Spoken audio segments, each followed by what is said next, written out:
إلى حضرة النبي المصطفى رسول الله صلى الله عليه وسلم وإلى أهل بيته وإلى جميع أصحابه وإلى جميع أنبياء الله عليهم الصلاة والسلام وإلى جميع الملائكة المقربين وأرواح الأولياء والشهداء والصالحين وخصوصا إلى روح سيدي الإمام حجة الإسلام والمسلمين أبي حامد محمد بن محمد الغزالي الطوسي رضي الله عنه ثم إلى سيدي الإمام القطب الإرشاد والغوث العباد والبلاد الحبي عبد الله بن علي الحداد رضي الله عنه ثم إلى سيدي الإمام الغوث الفرداني وقطب الأكوان أبي البدل شيخ محمد زيني بن عبد الغني العدروس مرتبورة رضي الله عنه شيء لله لهم الفاتحة. أعوذ بالله من الشيطان الرجيم. بسم الله الرحمن الرحيم. الحمد لله رب العالمين الرحمن الرحيم مالك يوم الدين إياك نعبد وإياك نستعين اهدنا الصراط المستقيم صراط الذين أنعمت عليهم غير المغضوب عليهم ولا الضالين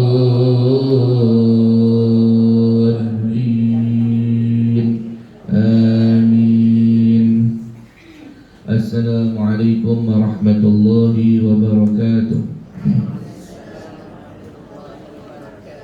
بسم الله الرحمن الرحيم. الحمد لله رب العالمين والصلاة والسلام على أشرف الأنبياء والمرسلين سيدنا محمد وعلى آله وصحبه أجمعين.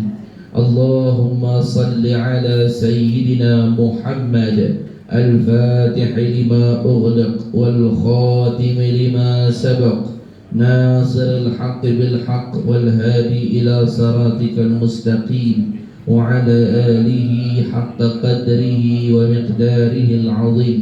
اللهم صل وسلم وزيد وأتم وأدم وأنعم وتفضل وبارك بجلالك وجمالك وكمالك على زين عبادك وأشرف عبادك أبي القاسم سيدنا مولانا محمد وعلى آله وسلم. ورضي الله تبارك وتعالى عن كل صحابة رسول الله أجمعين. رب اشرح لي صدري ويسر لي أمري واحلل عقدة من لساني يفقه قولي وسدد لساني واهدي قلبي بحق سيدنا محمد صلى الله عليه وسلم ولا حول ولا قوة إلا بالله العلي العظيم. Jazallahu anna sayyidina Muhammad sallallahu alaihi wasallam ma huwa ahluh. Jazallahu anna sayyidina Muhammad sallallahu alaihi wasallam ma huwa ahluh. Jazallahu anna sayyidina Muhammad sallallahu alaihi wasallam ma huwa ahluh. Kita mulai pengajian kita seperti biasa dengan membaca salawat kepada Nabi kita Muhammad 10 kali insya-Allah. Allahumma salli ala Muhammad wa ala ali Muhammad. Allahumma salli ala Muhammad wa ala ali Muhammad. Allahumma salli ala Muhammad wa ala ali Muhammad. Allahumma salli ala Muhammad wa ala ali Muhammad. Allahumma salli ala Muhammad wa ala ali Muhammad. Allahumma salli ala Muhammad wa ala ali Muhammad. Allahumma salli ala Muhammad wa ala ali Muhammad. Allahumma salli ala Muhammad wa ala ali Muhammad. Allahumma salli ala Muhammad wa ala ali Muhammad. Allahumma salli ala Muhammad wa ala ali Muhammad. Kita sambung balik bacaan kita. Kita masih pada muka surat 15 kan? Bala tak ada baca hadis tu lah. Qala al-musannif rahimahullahu ta'ala ونفعنا بعلومه في الدارين آمين يا رب العالمين. Semula kita baca orang yang banyak makan. Orang yang banyak makan akan rosaklah jiwanya dan berat pula anggotanya untuk beribadah. Dia kata Al-Marhum Ustaz Al-Fa'il dululah, kata orang guru tarikat Syatariyah dan juga Ahmadiyah. Beliau kata makan banyak ni sendiri dah mengerahkan hati tanpa kait dengan tidur banyak. Makan banyak sendiri mengerahkan hati dah tanpa kait. Lepas makan jadi tidur banyak kurang ibadah, bukan. Makan banyak tu sendiri mengerahkan hati. Pasal apa? Kata Ustaz Al-Fa'il lagu ni, orang kalau kenyang dia payah ingat orang lapar. Tentu dia kerah hati. Dia tak rasa apa yang orang lain rasa. Jadi setengah daripada tujuan puasa tu supaya nak bagi rasa juga ada orang lain yang tak makan kot. Kita makan sedap-sedap ni, ada lagi yang tak makan. Maknanya kata ulama, orang yang selalu kenyang ni dia jadi penting diri. Dia kira perut dia, masa kita kata dia perut dia. Betul Rasulullah, kalau sahabat ikat perut 3 putih batu di perut, tahan tak mau bagi angin masuk dia gigit. Kalau bahasa kita gastrik lah dalam model ni kan. Nabi tampan dengan 5 ketir batu, mana Nabi lagi lapar. Maknanya Nabi ada hari Nabi kenyang. Nabi makan kambing, Nabi kegemaran Nabi kambing kaki depan belah kanan. Kambing ada berapa kaki? Depan belah kanan. Mana ada sahabat kalau sembelih kambing, sahabat dah taruh belah kaki kambing belah depan belah kanan untuk Rasulullah. Nabi suka bahagian tu. Nabi ni apa-apa semua kanan. Jadi Allahumma salli ala sayyidina Muhammad, Nabi makan tu. Dan Nabi makan sampai kenyang. Berarti kenyang bukan masalah. Tetapi sentiasa kenyang, itu masalah. Sebab dia tak pernah rasa lapar langsung, dia tak ingat orang yang susah. Sebab tu saya kata hari tu ada pengajian sekali di bulan Ramadan. Bulan Ramadan ni ibadah paling utama bukan qiyamul lail. Ibadah paling utama bukan Quran. Quran ayat nombor 2. Ibadah paling utama seperti mana tujuan puasa diturunkan, supaya kita merasa lapar orang lain. Makna kata ibadah paling afdal di bulan Ramadan ialah mengingati usaha orang dengan mana sedekah. Sebab tu Nabi kata apa? Bulan Ramadan, siapa-siapa yang menjamu orang buka puasa dengan sebiji tamar sekalipun, dia mendapatkan pahala orang yang berpuasa ni. Kawan tu buka puasa, kawan tu dapat pahala dia. Tapi kita pun dapat pahala dia sebab kita jamu dia buka puasa. Padahal kita jamu buka puasa bukan kita puasa untuk balik dia pula. Tapi jamu buka puasa dapat pahala kawan tu puasa. Sebab apa? Sebab memang tujuan puasa supaya ingat orang lain susah. Lepas tu kalau kawan tu qiyam mulai malam tu dengan Quran 3 juzuk baca, dengan tadarus, dengan tarawih, tapi tak sedekah bulan Ramadan, tak capai tujuan puasa. Tujuan puasa supaya empati, rasa susah orang lain. Itu tujuan bulan Ramadan. Cuba tengok jiran kita tu, yang janda tu, yang begini tu, dia cukup nak makan, anak-anak dia kecil-kecil lagi. Dia tak pernah ambil cara. Yang dia tahu masuk maghrib, buka puasa, sagi isyak, pergi tarawih, balik muka bersih ya, main tarawih 20 rakaat. So imam dia menyebut baca macam Imam Makkah, Alhamdulillahirabbil alamin. Oh, dia seronok je dia tu. Jiran sebelah rumah dia buka puasa tak cukup makanan, dia tak peduli, dia tak capai tujuan Ramadan. Walaupun ibadah dia banyak. Pasal apa? Kamu menghadap Tuhan dalam keadaan jiran kamu ada yang tak cukup makan. Gitu. Jadi tujuan lapar sebenarnya bukan sekadar lapar, supaya kamu fikir orang lain yang lebih susah daripada kamu. Itulah tanda hati kamu sihat dan bersih. Bila kamu fikirkan perut kamu saja, hati kamu keras. Pasal apa? Kamu ada sifat penting diri. Dalam istilah agama dia panggil ananiyah. Ananiyah. Segak tak Ustaz Abang ni? Dah lagi tak? Dia kata Ustaz pakai lain macam nak combo ni. Pak combo lah ni lah. Yang lain pula kan kita kita serang. Dia pun ada berani, Ustaz pakai macam buat lain you know. Ustaz nak combo. Dia pun kan dia suka bercakap kat belakang tu. Bahasa Arab panggil Ananiyah. Ananiyah ni bahasa Melayu kita kata keegoan, bahasa dia. Ataupun keakuan. Orang ni banyak dalam orang agama apa dia penyakit ni? Ego. Penting diri.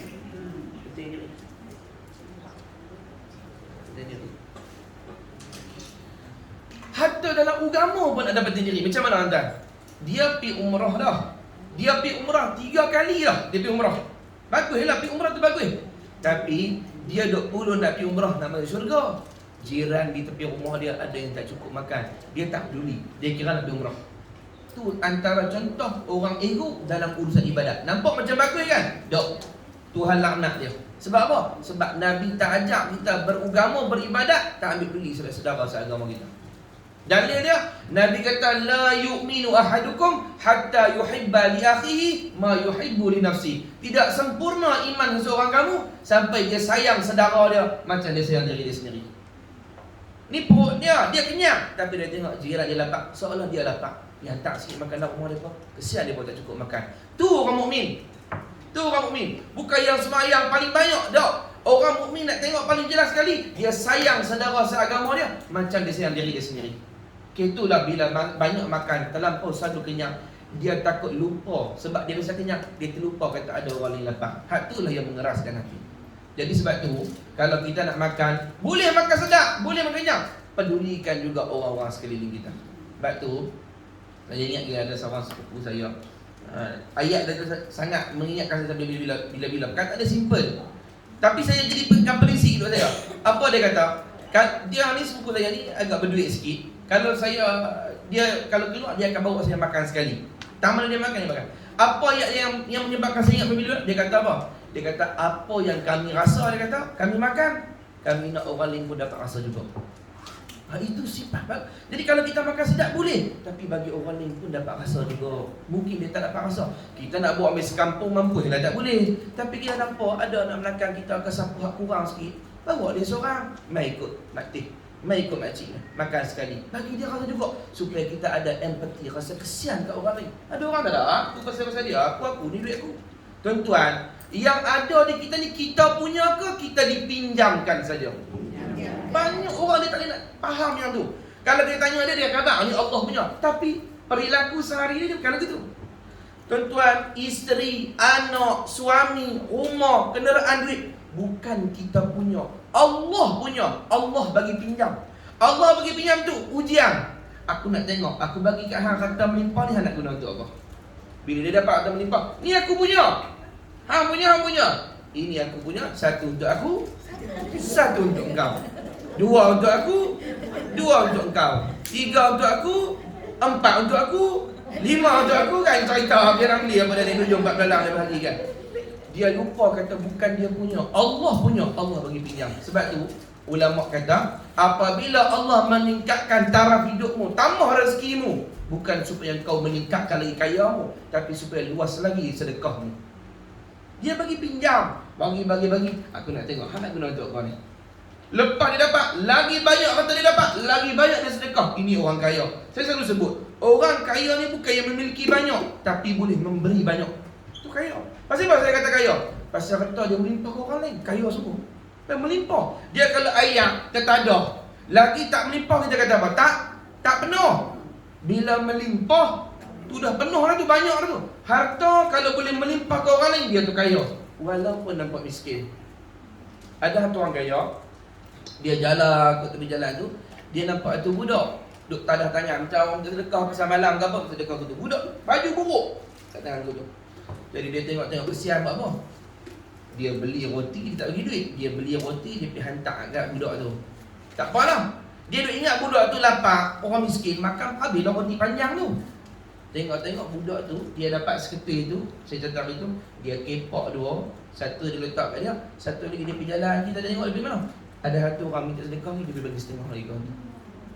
Jadi saya kata, siapa yang miskin? Ada orang yang dia memiliki macam-macam, tapi dia nak bagi sebungkus roti ke orang pun, dia kedekut.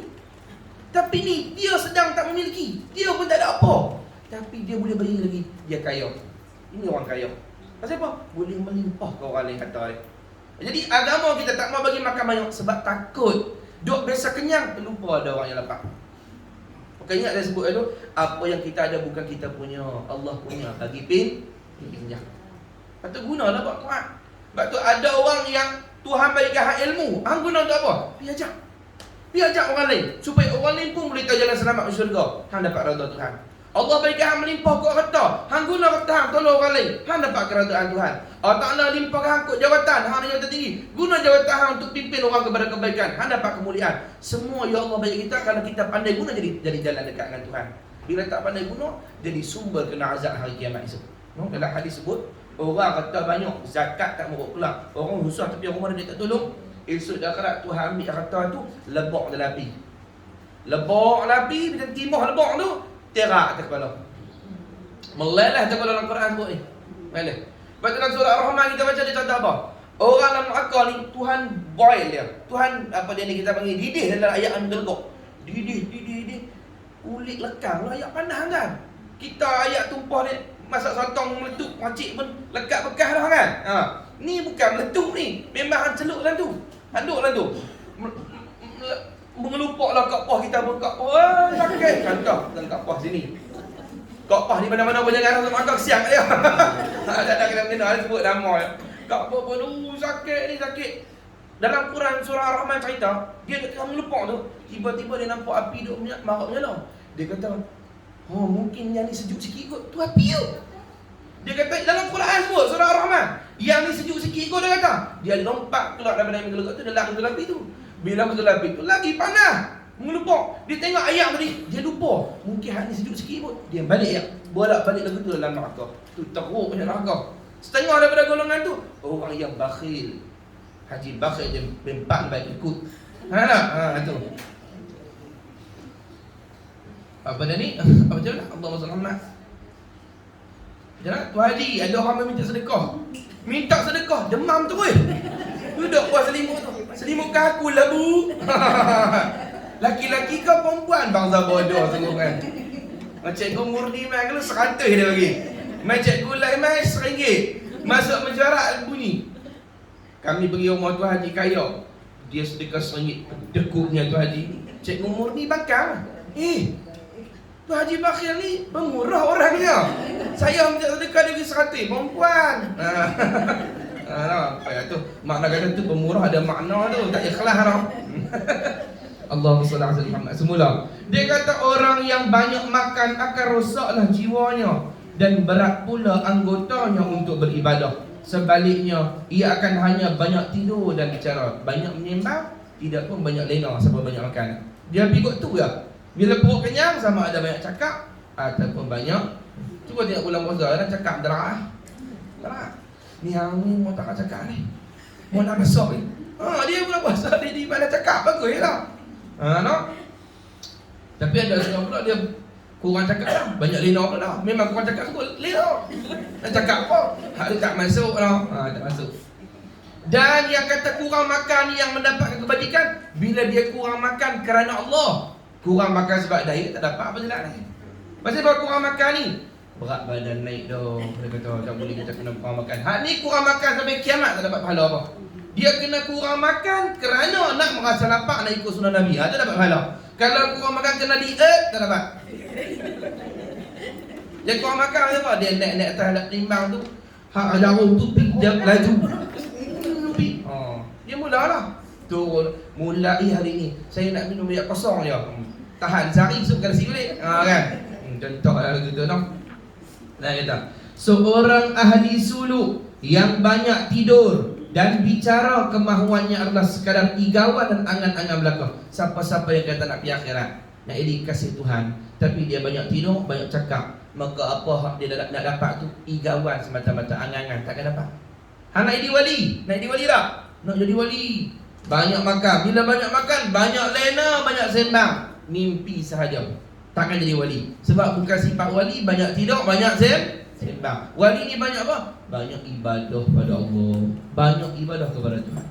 Banyak buat ibadat. Sabda Rasulullah sallallahu alaihi wasallam fil hadis, "Ma mala'a ibnu Adam wi'aan syarran min batnihi hasbu ibni Adam luqaimatun yuqimna sulbahu fa in kana la mahalata fa thuluthun li ta'amihi wa thuluthun li syarabihi wa thuluthun li nafsihi." Artinya, sekiranya manusia itu membuat perutnya sentiasa penuh dengan makanan, nescaya menjadi rosak dirinya kalau sentiasa kenyang. Dalam hadis Aisyah kata, awal-awal bid'ah yang dibuat oleh umat ialah perut yang sentiasa kenyang. Tu bid'ah yang orang umat buat. Sebab Nabi tak selesai kenyang. Nabi ada hari kenyang, ada hari lapar. Maka memadailah bagi mereka dengan beberapa suap. Beberapa suap makanan untuknya. Jadi makanlah sekadarnya. Beberapa suap yang cukup untuk menguatkan tubuh badan. Setidak-tidaknya, paling kurang dia kata kalau nak makan juga banyak lebih sikit, sekurang-kurangnya jadikanlah 1/3 bagi perutnya untuk makanan, 1/3 untuk minuman, dan 1/3 untuk pernafasan. Makna kata ada bahagian makan, ada bahagian minum, ada bahagian nafas. Sebab bahagian nafas ni bahagian zikir. Sebab kita berzikir betul dalam tarikat ada silah zikir nafas. Zikir nafas dia ada kaitan dalam tarikat ni berzikir pakai nafas ni tau. Jadi bahagian yang angin tu, yang udara tu untuk zikir. Hak tu lah kita guna untuk bakar. Bila kita zikir, nafas kita yang masuk serta zikir tu dia akan bakar bahagian-bahagian kotor dalam diri kita. Tiba-tiba bahagian tu dah penuh. Bila zikir tak ada ruang, dia tak masuk. Nanti tak? Ni makan sampai penat. Bukan dia naik gunung ke suka penat, dia makan sampai penat. Pasal apa tu piaga gunung mana dia kata bukan. Tadi dia kata tokak kambing memang penat. Oh, betul mana orang makan ni? Dia penat sebab makan. Allah, mampu ya. Ada bahagian makan, ada bahagian minum, ada bahagian ayak. Sampai nak rukuk pun tak larat. Saya kata tambah-tambah bulan roh. Ayak dia 3 jenis. Ayak dia tutup 3 bahagian tau. Belum masuk makanan ni. Ayak. Kan bulan Ramadan ni paling orang cari dahaga lah ayak tu. Dia pasti sedia dah. Pukul 6.30 buat gitu ya. Dia sekali nak buka dia sengah. Kau dah juga. Dia nak tunggu dah dia ayak tu macam padam. Macam bodoh lagi. Dia tunggu. Kau tunggu tu dia tunggu dah. Padahal hang buat relax dah. Umur hang ada berapa orang? Bukan selori umur hang. Ada 4 orang. Tapi dia tunggu dia ayak. Dia tunggu dia ayak tu. Teruk sungguh lah. Dia kata, ish, macam orang Afrika apa pasal? Orang Afrika orang relax lagi kan? Kata, betul dia kata macam orang mu'alaf, orang masuk Islam apa pasal? Orang mu'alaf tak apa, dia baru belajar puasa, dia tak lebih kan? Ni puasa daripada zaman balik sampai umur 50 lebih. Duduk lagi tu tunggu ayak. Kesian kan dia. Masuk bulan Ramadan ya. Dia tu dia ayak tak? Dia kata jangan sampai sentuh. Masuk azan, masuk maghrib 7.30, 7 suku dalam tuang. Ni bersilang tangan ni. Dulu bukan boleh buka orang dia tengok. Apa ya. Tu dia kata nak tiap kali bulan Ramadan lagu tu lah kelaku. Tak berubah sikit pun. Padahal bulan Ramadan ni bukan tanpa puasa tu. Nak bentuk perangai tu la'allakum tattaqun. Mudah-mudahan kamu bertakwa. Duk takwa je, tak takwa. Kebut takwa sambat. Takwa sumbat kebut. Allah lama. Ayah pula dia tak ada lapar langsung, dia nak marah. Dia kalau lapar-lapar ni kan dia ingat sikit apa berlepak. Aku lapar-lapar ni ku kamu duk cakap dengan sabar. Allah. Okeylah. Pak pun hantu dah kat kamu pasal ni. Aduh. Jangan mesti lagi tumpah ayak tu kena menendang. Kalau tumpah ayak duk bubuh ayak tu terlepas gelah. Kau sepak lagi dia kata, tengok kat pasal dia kelapar. Oh bukan cara. Ni daripada balik sampai ke umur 50. Puasa macam budak-budak tau. Budak-budak tak apalah, umur 5 tahun dia paling galak kali. Mak dahaga dah masuk lagi. Saya lagi dia tanya masuk lagi. Kan budak-budak kan? Pak macam mana? Masuk lagi. Baru habaq seminit. Orang habaq dah setengah jam ni buka pasal pula. Seminit. Dia tengok saja. Masuk lagi. Bunyi cekerek pun. Tu orang bang. La ilaha illallah. Kalau zaman ni 50 tahun dah puasa, takkan tak ada perubahan kat rohani langsung. Saya kata, bagi nampak bekas puasa tu. Kesan dia dulu mula-mula puasa mantap. Dah lama-lama pun tak ada masalah dah. Tak ada masalah dah. Dia makan sikit je. Dia makan kuih je. Dulu makan start tu paha bahagian letak siap dah. Cedok dah kuah tadi. Semua letak siap dah. Kuih susun tepi 3-4 jenis. Ujak datang macam pertandingan makan tu. Macam pertandingan makan. Ada tu pergi. Ya, anu orang tengok. Kenapa dia makan? Beratur 3-4 orang, semua siap sedia dah. Dia bunyi periuk. Ni, ya Allah, buka masa kata macam tak cerdik dah. Ni, satu keluarga.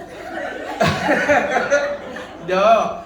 Kalau tak dengar makan, kawan tu kali kat kawan tu. Dia tengok siapa orang ni. Dia tak bangun dah.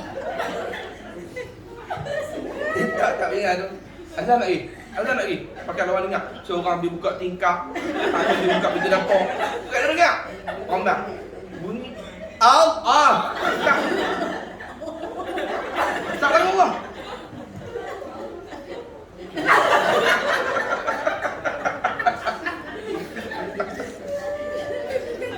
Aduh, agak lah. Dia buat. Macam tu buat. Long, pasal mak malam ni tak pergi tarawih aku. Mak tak pergi tarawih. Betul apa mak tak pergi? Mak pasal lagu kejang lagi. Akal tu. Memanglah mak kejang, mak sumbat nasi menturun ke paha. Bukan masuk perut penuh dah turun ke paha ni. Jalan dulu poket penuh. Allah, mak pun zaman naik dulu daripada zaman balik aku takkan bela ni lagu tu. Makan kuih dah lah. Ni. Kalau betul kita tak perasan, buka puasa, kita makan 3-4 ketui kuih, minum air segelas 2, kenyang dah. Sehari patara kita makan mulut, tapi nafsu dah ajak lagi tu. Cuba latih. Buka puasa aku nak lawan tak makan nasi. Makan kuih kat minum air sudah. Ya tak boleh Ustaz. Saya kalau tak makan nasi saya nak main dia hantu. Ayo.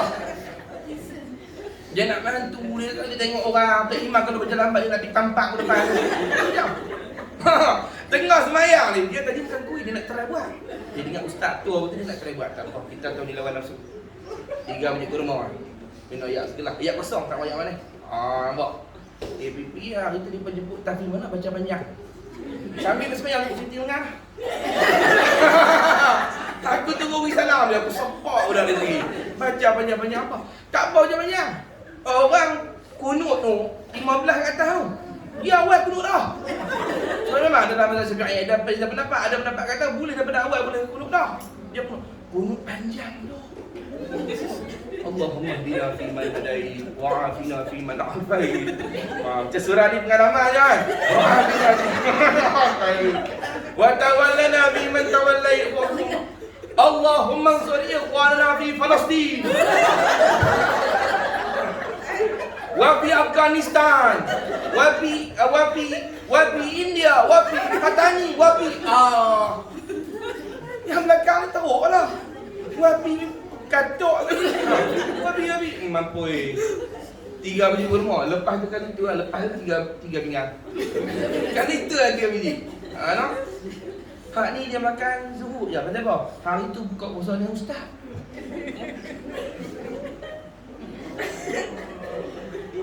Rupanya, ni sembunyilah ayam satu pun nak pergi. Kat 3 biji kurma, apa lah, ya Allah. Tu kita tengok bulan Ramadan ni macam-macam agak lawak lah. Tahu-tahu kalau buka puasa di masjid. Macam ni. Ada yang kat tahiyat orang masuk, 20 lagi yang masuk kurma. Oh, macam jenis lah, ya Allah, ya Tuhan tu. Tuhan dia kata. Bahasa kita mudah lah. Cuba kita tengok kualiti kita tiap-tiap waktu, tiap-tiap tahun makin elok tak? Semayang pun lagu tu, puasa pun lagu tu. Kalau dari dulu sampai lah, kualiti puasa kita lagu tu, tahu tak? Tak dapat yang kata la'alakum ataupun tak dapat. Dia hanya kata menangguh makan saja. Dia bukan puasa. Dia tangguh waktu makan. Dia himpun makan pagi, makan hari, makan malam. Dia himpun makan maghrib tu. Dia tanya bilang tu. Saya kira kau pasal dia makan macam mana? Makna hak ni nama dia mengubah jadual waktu makan, bukan puasa. Tujuan puasa menyedikitkan makan supaya rasa wala lapar. Lepas tu boleh buat amal banyak. Quran dan baca zikir dan itu bulan Ramadan. Bulan Ramadan macam-macam dah. Tasbih ni habis. Amalah dia terima daripada ustazah dulu. Dan berkeluar zaman tu. Naik berabuk lah. Dia dan baca ni, ustazah bagi ayat pilihan, zikir pilihan, tasbih ni, selawat ni. Bulan Ramadan macam-macam amalan dan buat. Lepas tu bulan Ramadan kali di pondok, tuan-tuan guru buat khatam kitab. Khatam kitab berkhatam, Quran berkhatam. Jangan bulan Ramadan saja. Kita dah buang masa tak makan, kita dah hilangkan sikit lah. Walaupun ibadah. Dan banyak sedekah. Pasal apa sedekah? Dah bulan Ramadan hang kurang beli lauk. Sehari sekali je makan. Kurang beli lauk. Jadi duit banyak lagi lebih. Boleh sedekah kat orang. Tapi tak jadi begitu. Dia himpun sahur dengan buka puasa sekali. Allahu Akbar. Tiap-tiap hari tahu makanan. Bulan Ramadan dikatakan kita ni Malaysia aja bulan Ramadan paling banyak tahu makanan. Paling banyak apa sih? Ayak tebu. Ayak apa lagi? Ayak nero. Ayak apa? Oh, macam-macam lah ya Allah ikan. Tahu saja ayak, tahu lauk, tahu ubi lah. Saya kata mudah-mudahan bila kita belajar berlapar, kita faham apa erti puasa, iaitu mengenang orang lain yang kurang makan daripada kita. Kalau kita nak tahu, nak tolong. Oh ya, bulan Ramadan semangat. Kita pergi Mekah, kita tak mau terima sedekah, dia kena marah. Orang Arab belum mau sedekah bulan Ramadan. Roti lah, dia bagi gulai lah, dia suruh biji kurma lah. Kurma pula dia besar-besar belum mau. Kan kurma kita ni, kurma besar-besar tu. Kita pun kalau dia tak ambil, kita dah dapat dah. Dia suruh tak, dia marah kita. Dia suruh ambil, cakap bahasa Arab lah, dia suruh ambil. Dia suruh ambil. Maksudnya apa? Berebut dan dapat pahala tahu. Cumanya kalau orang tu dapat takwa, perangai tu berlanjutan lepas pada Ramadan. Dia memang kaki sedekah daripada tu. Maknanya dia dapat. Tarbiyah Ramadan dia dapat. Macam ni, kita masuk U, kita belajar ada ilmu. Bila kita grab, kita keluar daripada U tu, ilmu tu ada lagi ke hilang? Ada lagi kan? Kau dia gerak-gerak ni, dia pakai je gerak. Combo. Seterusnya, kan? Dijemput, kita mengaji juga tak habis. Dijemput Muhammad Al-Faid, apa? Bagi apa? Ijazah. Saya nak muda bidang kedokteran je dah. Dia pergi ting ting ting ting ting ting ting. Macam kan? Dia nak lagi ke ni? Dia nak lagi. Kita pun nak terima. Pegang-pegang yang tu, salah hampa sikit, terima kasih, turun-turun. Jahil-jahil bodoh. Keluar daripada dewan kombo tu jadi bodoh. Hilang ilmu kedokteran tu sebab habis mengaji dah. Lagu tu kau madrasah Ramadan kita. Kan kita masuk Ramadan, kita pun kuat sedekah. Kuat sedekah. Mengaji bidang sedekah, bidang taubat, bidang takwa. Keluar bulan Ramadan dia jahil balik. Tak ada sedekah dah. Takkan lagu tu madrasah tu. Betullah kita masuk bidang kedokteran, keluar lagi jadi apa? Doktor. Masuk Ramadan untuk bina takwa, keluar Ramadan dapat tak takwa? Dapatlah. Dia kaki sedekah, dia suka baca Quran, dia suka ingat susah orang lain. Dapatlah. Dia baca keluar you dia nyanyok. Dia masuk you dia belajar kedokteran. Dia keluar you dia nyanyok balik. Faham tak? Tu banyak orang lagu tu. Jadi banyak orangnya. Nanti tak? Banyak orang nyanyok ada. Kemudian habis kita masuk pula fasal yang ke-6. Bagi setiap ahli suluk. Apa ahli suluk yang sebut itu? Orang yang menuju akhirat. Wajib menjauhkan diri dari maksiat dan perkara-perkara yang dilarang. Astaghfirullahalazim. Kita hendaklah menjauhkan diri daripada maksiat. Maksiat ni ada banyak jenis. Ada maksiat bangsa dengan Tuhan, ada maksiat jenis bangsa dengan makhluk. Ada maksiat bangsa zahir, ada maksiat bangsa batin. Misalnya dosa bangsa zahir ni apa? Dosa bangsa dengan Tuhan ni apa dia? Antaranya apa? Tinggal semayang, tinggal puasa. Apa dosa bangsa dengan manusia? Contohnya mengumpat, memfitnah, buka aib orang. Contoh, mengadu domba bagi belaga sama-sama manusia. Ada dosa bangsa zahir. Dosa bangsa zahir terang. Hak terang tadi sama. Tinggal semayang, tinggal puasa, zina, minum arak. Ada dosa bangsa batin, apa dia? Riya, ujub, sum'ah, takabur, hasad, dendam. Itu semua termasukkan dosa yang batin. Semua tu hendaklah kita tinggalkan kalau kita nak dekat kepada Allah. Itu. Mereka juga wajiblah menjaga amalan-amalan fardu dan segala perintah Tuhan. Jadi orang yang dekat dengan Tuhan ni, mau tidak mau, jalan pertama dia nak dekat dengan Tuhan ialah memenuhi perkara-perkara wajib. Dalam hadis Nabi sebut, hadis Qudsi, Tuhan sebut, tidak ada sesuatu yang lebih aku sukai daripada hamba-Ku mendekatkan diri kepadaku dengan hal-hal yang wajib. Jaga hal wajib. Siapa jaga yang wajib, itu jalan pertama dekat dengan Tuhan, iaitu memenuhi perintah-perintah yang bangsa wajib. Dia ada perintah Tuhan ni dua. Satu perintah bangsa wajib, satu perintah bangsa sunnah. Hak wajib jaga. Sembahyang fardu 5 hari, 5 hari pula. 5 hari teruklah. 5 kali satu hari. Puasa di bulan Ramadan, zakat yang wajib, haji bagi yang kemampuan, jaga. Tutup aurat, jaga hak wajib. Lepas tu pula Nabi kata apa? Quran hadis kata apa? Dan tidaklah hamba aku tu sentiasa melakukan amalan sunat sehingga ia dicintai oleh aku. Maknanya nak jadi wali ni, jaga wajib, banyak yang sunat. Itu Pak Sumi buat. Itu wali-wali buat. Pak Sumi dia jaga adat wajib. Lepas tu banyak sunat. Sunat dia apa? Banyak sunat. Ada orang sunat dengan puasa. Isnin Khamis, lepas tu tengah bulan pula 14, 15, 16. Lepas tu ada pula Allahumma selamat orang yang dekat diri dengan Quran macam Pak Sumi. Oh, baca Quran, baca tu sunat tak? Sunat, baca Quran, baca Quran. Ada orang dekat diri sunat dengan sedekah. Hak wajib zakat dia buat dah. Sunat dan sedekah. Dengan apa sunat yang kita mampu buat. Tak mesti kena buat semua. Hang mampu kot mana? Saya puasa tak rajin Ustaz, tapi sedekah saya boleh. Sedekah. Saya puasa tak boleh, sedekah pun tak boleh. Saya tak apa ada duit Ustaz. Tapi saya boleh kot zikir-zikir ni, saya jaga semua wirid-wirid. Pas subuh, pas maghrib apa. Bagus, jaga kot tu. Saya suka pergi masjid. Makna setiap orang bila dia jaga wajib, dia menjaga yang sunat berterusan, dia akan menjadi wali Allah. Dengan syarat dia ikhlas. Kalau dia nak jadi wali tak dapat niat begitu. Dia kena niat nak mengabdi diri kepada Allah. Kalau niat jadi wali, ibarat orang buat baik nak minta jadi YB, nak minta pangkat. Kalau orang tahu orang tak angkat pada awal dah, niat tak betul. Tapi dia ni tolong orang bukan niat apa, bukan nak jawatan. Memang dia suka tolong orang. Orang tak beri jawatan kat dia pun dia tolong. Duduk aja dia tolong orang. Tolong kawan ni, tolong kawan ni. Orang kalau susah cari dia. Kanuri dia mula-mula sampai. Ni dia buat tanpa minta apa kecuali nak keredaan Tuhan. Begitulah dia buat ibadat bukan niat jadi wali. Dia buat ibadat kerana nak sayang Allah Taala, tapi sebab dia ikhlas, Allah bagi kat dia. Jadi wali Allah. Apa wali Allah? Kekasih. Wali kasih Allah. Lihat dah orang kalau jadi wali Tuhan ni, wali ni kalau dia orang kalau sudah sampai martabat wali, bagi dia tidaklah susah lagi di hari kiamat. Dia ni ada jaminan, ada garanti lah. Kita ni tak ada garanti ni. Tuhan kata lahumul busyra fil hayatid dunya wa fil akhirah. Bagi mereka berita gembira dunia, bagi mereka berita gembira akhirat. Ala inna awliya Allah la khaufun 'alaihim wa lahum yahzanun. Ketahuilah wali-wali Allah tidak ada takut bagi mereka, tidak sedih hati di hari kiamat. Kita duduk guna mana? Dia tak seronok. Atas mimbar buat pada cahaya. Ni mimbar tong tinggi ni buat ada cahaya. Sampai dikatakan dalam kitab yarbituhumul anbiya, cemburu para nabi di akhirat esok tengok depa ni. Depa ni bukan nabi ya Allah. Ni bisa dah dapat mimbar lagu ni juga. Kami tak apa dapat mimbar ni mimbar ni lah. Tuhan kata ni wali-wali aku. Aku bagi juga ke depa. Depa bukan nabi, tapi depa wali-wali aku. Duduk atas mimbar buat pada cahaya.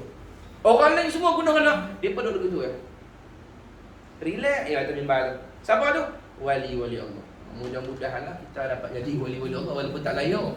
Kita ni kalau kata orang buat apa? Cek apa? Apa kita panggil lah? Apa kita panggil? Nak panggil tak? Ya, kriteria tu lah. Orang nak cek jadi wali tu tak ada kita. Saya lah tak ada. Tuan mungkin ada. Cek satu. Potong. Pertama, wali ni sifat dia takut ke Allah. Ada tak takut ke Allah dengan kita? Ada. Tik. Ada tak sifat pemurah? Wali ni tanda antara tanda paling utama pemurah. Dia tak kedekut. Tak ada wali kedekut. Sebab apa? Kedekut ni tanda orang sayang harta. Orang sayang harta mana sayang Allah? Dia dua. Tak diberimpun. Siapa sayang harta, mustahil sayang Allah. Orang sayang Allah, takkan sayang harta. Luncok harta pada tangan macam ayak mengayak pada tangan ni. Duit dia. Tengok pemurah tak? Pemurah. Okay. Lagi, wali tak boleh penendam. Dia kena maafkan semua orang. Siapa buat kat dia boleh buat maaf. Ada tak? Saya semua saya maaf. Semua ada 2 orang. Tangan belum orang. Tak jadi. Dia kena betul-betul. Cek. Pas. Jadi ada kelaikan, ada apply di wali tu. Ni cek daripada awal. Kaki leno. Kaki membawang. Tik. Ni wali setan. Wali Allah tak boleh. Wali ada 2 jenis. Satu wali Allah, satu wali setan. Quran sebut. Wali setan ni apa? Orang yang dia membantu setan. Dialah duk porak-peranda ke masyarakat. Dia duduk kat kampung, orang bergaduh habis pasal dia. Dia suka pelaga orang, dia buka air orang. Sama kerja dengan setan. Jadi bersenerok habis. Ni wali setan. Depa ni akan ditarik ke setan masuk neraka nanti. Dapat syafaat setan. Syafaat setan tu masuk neraka. Cepat sikit masuk. Tu. Na'udzubillah min zalik. Maka dia kata mereka juga wajiblah menjaga amalan-amalan fardu dan segala perintah. Jaga elok hak wajib, kemudian tambah pula dengan sunat. Buatlah sunat mana tuan larat. Puasa ke salawat. Saya hak lain tak apa rajin. Ustaz pun pemalas juga. Cuma dia rajin buat salawat sikit, dia pun buat salawat sikit. Siapa rajin baca Quran. Siapa rajin puasa sunat, dia tak wajib, dia sunat. Bila sunat, kamu boleh pilih amal mana yang kamu mampu. Kalau kamu rajin buat semua, lagi bagus. Cumanya dalam hadis sebut, siapa-siapa yang banyak salawat kepada Rasulullah, dia boleh masuk syurga dengan pintu mana pun masya-Allah yang dia suka. Dia boleh pilih. Pintu ni saya tak berminat lah. Dia boleh pilih. Macam pergi tengok pintu di IKEA. Pintu ni saya tak mau. Pintu ni saya tak mau. Pintu ni saya minat. Ikut hang lah saudara. Kalau orang lain amalan lain pintu tu ya. Dia tak boleh pilih-pilih lah. Itu kelebihan ahli salawat. Mudah-mudahan lah kita boleh masuk pintu macam-macam. Dia duduk main pintu dah. Orang suruh pilih, dia duduk main pintu. Dia masuk pintu ni, dia keluar. Masuk pintu ni pula, dia nak test tiap-tiap pintu pasal lagu mana. Kan? Itu kelebihan. Sayyidina Abu Bakar As-Siddiq, di antara kemuliaan dia, Nabi sebutlah hadis, Nabi kata Abu Bakar ni kelebihan dia atas sahabat lain. Allah bagi dia nanti, dia boleh masuk syurga dengan pintu mana pun dia suka. Tu pangkat Sayyidina Abu Bakar As-Siddiq radhiyallahu anhu. Sayang dekat Rasulullah hebat. Sayang dekat Rasulullah hebat, no? Sallallahu alaihi wasallam. Mereka kata sentiasa mengambil berat soal amalan yang menghampirkan diri kepada Allah. Tuan-tuan nak tahu satu orang tu sayang satu orang lain, tengok macam mana dia jaga hubungan kawan tu. Orang bercinta tu tengok. Kalau dia tak call sekali semalam, kawan tu bebal dia akan kena block lah. Kalau kena block. Hang kena call tiap hari. Dan call tu kena tepat. Lewat sikit dia hempuk handset dia. Lepas tu dia minta hang ganti. Hang kena call gitu. Orang bercinta ni dia kena jaga hubungan takut putih. Wali-wali Allah ni kalau hang nak kenal senang ya. Hang tengok dia jaga ibadat dia. Pasal apa? Dia tahu tu hubungan dengan Tuhan. Kita jaga dunia. Tengok kita punya income dengan outcome kita parti sebut. Ni outcome ni kita buat pula banyak ni. In sikit ni. Tak boleh. Kita kena rancang macam mana nak in pula. In out itu parti tu. Pasal apa? Itu orang cinta harta. Dia memang kena parti. Kita kena check ni, check and balance. Duit kita berkurang ke bertambah? Semenjak bersedekah ni nampak tak tambah apa? Bodohnya ya Allah. Dia tengok tak boleh. Tu tengok. Tu hamba kepada harta. Dia duduk check tu. Kalau wali-wali dia parti, ya Allah hari ni aku kurang baca Quran ni. Tadi kalut siang tadi apa dia orang tak kalut? Pun baca Quran. Pasal apa? Dia jaga ibadat-ibadat dia. Tu wali Allah. Pasal apa? Ibadat-ibadat tu lah pada hubungan dia dengan Allah. Dia takut jarak dengan Tuhan, jadi jauh dengan Tuhan.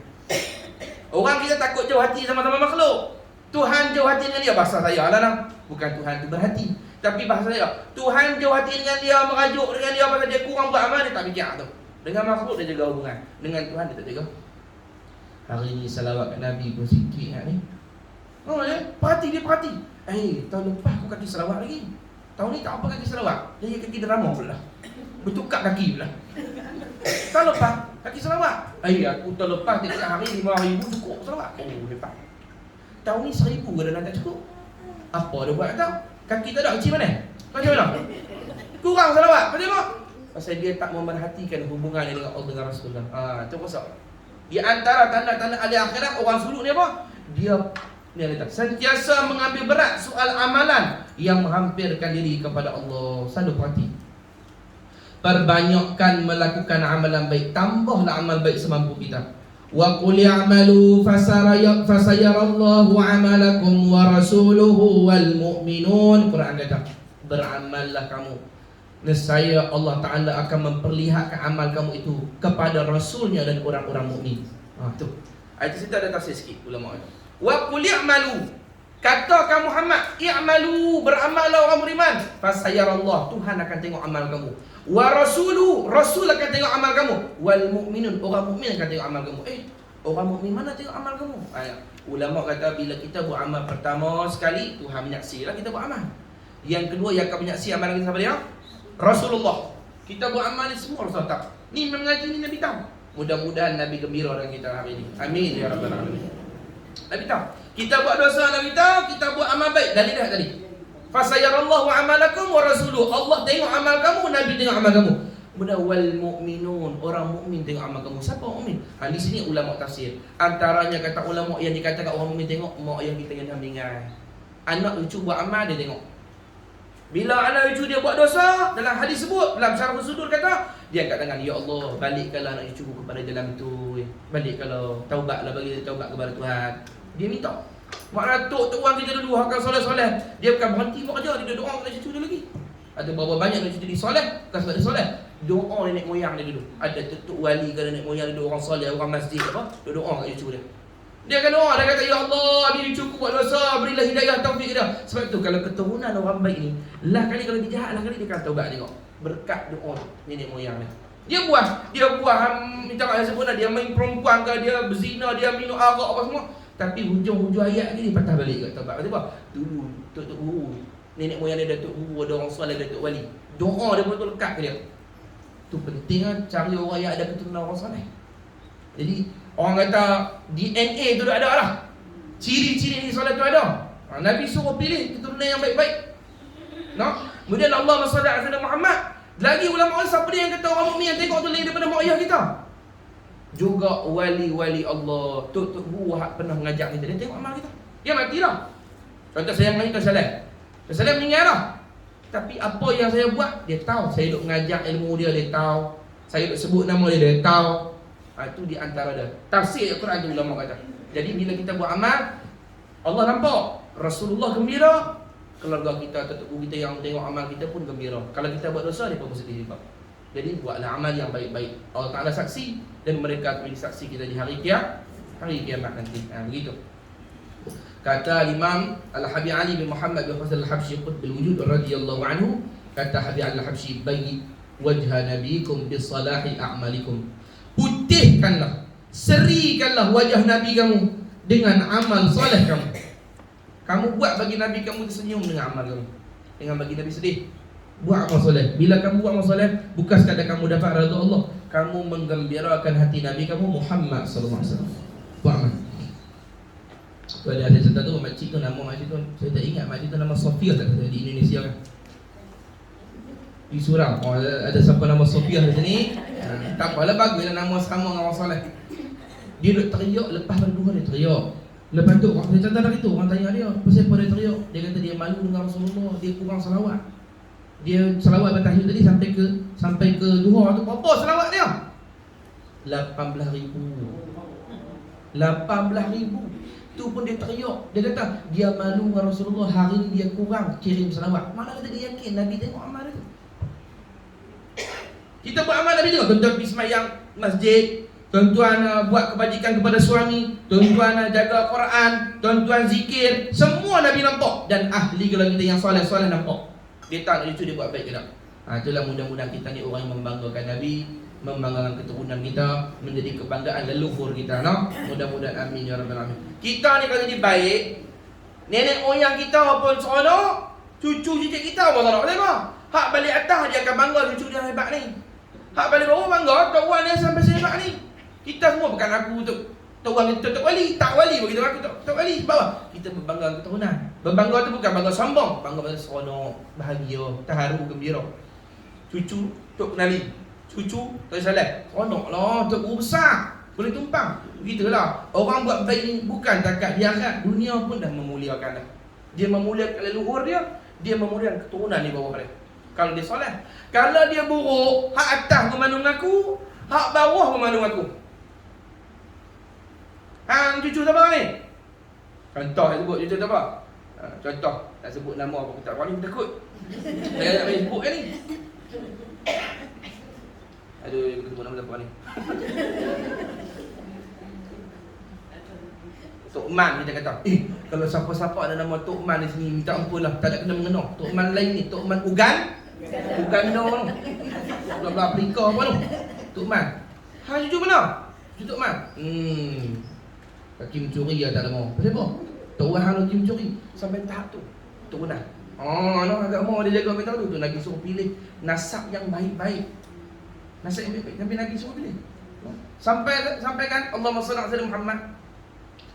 Satu ketika Sayyidina Ali kan dia kahwin dengan Fatimah, anak Rasulullah. Tiba-tiba dia nak kahwin dengan anak Abu Jahal pula. Mana Sayyidina Ali nak madukan dengan Fatimah. Dan anak Abu Jahal tu tak terima lah. Nabi tak bagi. Nabi kata hang nak gabung anak seorang Rasul dengan anak seorang musuh Tuhan dalam satu rumah. Anak cantum sekali. Nabi marah Sayyidina Ali tu, tapi Nabi tak cakap dengan Ali tak. Dia apa kata keturunan tu perlu dipilih juga. Agama ajak begitu, no? Agama ajak. Sebab kalau tidak susah nak bentuk. Semuanya nak kata apa? Kalau kita buat amal, yang di atas pun berbangga, yang di bawah pun menumpang kemuliaan. Itu kelebihan. Dan terutama salawat kepada Nabi Muhammad. Salawat kepada Nabi sebut dah dapat 3 pok dapat. Pertama tentu sendirilah orang yang salawat tu dapat.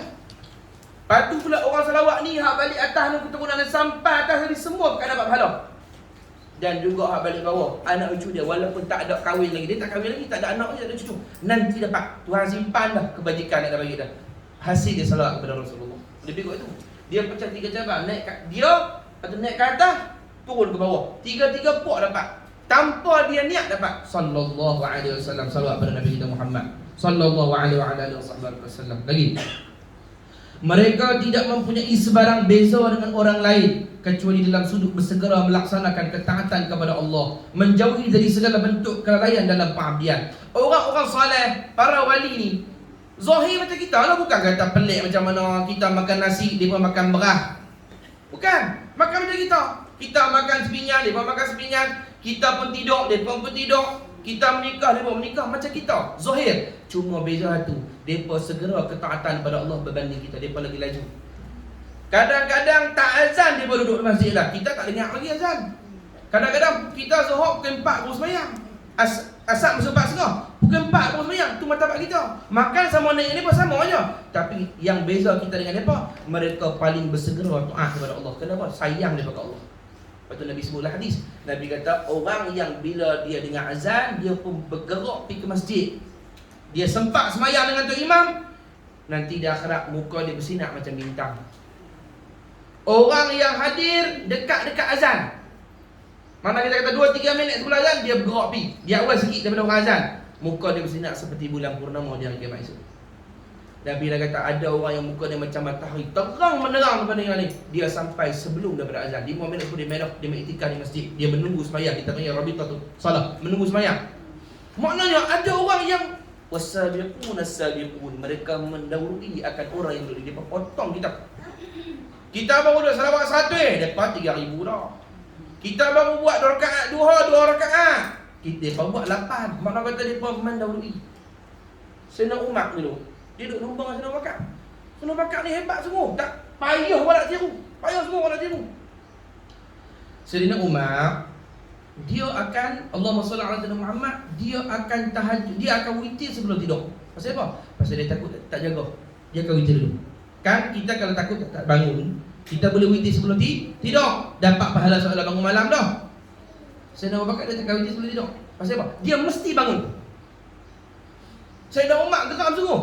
Dia kaki. Sayyidina Umar ni bukan orang biasa lah. Dia jalan, syaitan lari tempat lain. Kita jalan, syaitan mengikut ke belakang. Dia Sayyidina Umar ni, dia lalu kot tu, syaitan nampak, dia cari fajjan akhar, lorong yang lain. Dia takut Sayyidina Umar macam tu. Tujuh, syaitan takut. Dengar nama Umar ni, pecah kamuk habis. Kalau Umar ni, dia ikut. Umar ni dia lari. Ada. Umar ni dia pergi turut. Ramai-ramai. Oi, ya, kata korang bola ni. Sayyidina Umar ni dia lari.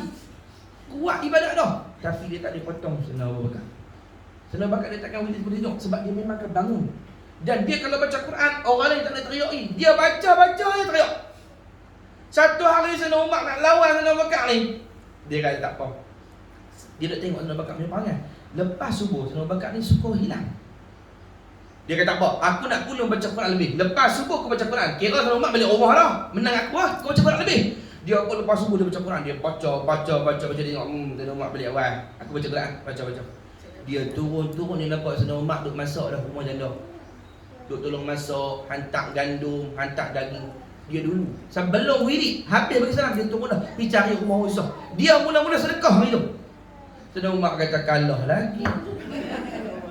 Lumba sampai tahap tu dia puasa apa? Lumba nak jadi paling dekat dengan Tuhan sampai tahap tu. Hang baca Quran, pahala tu hang orang. Aku tolong umat Nabi, lagi besar pahala aku. La ilaha illallah Muhammad Rasulullah.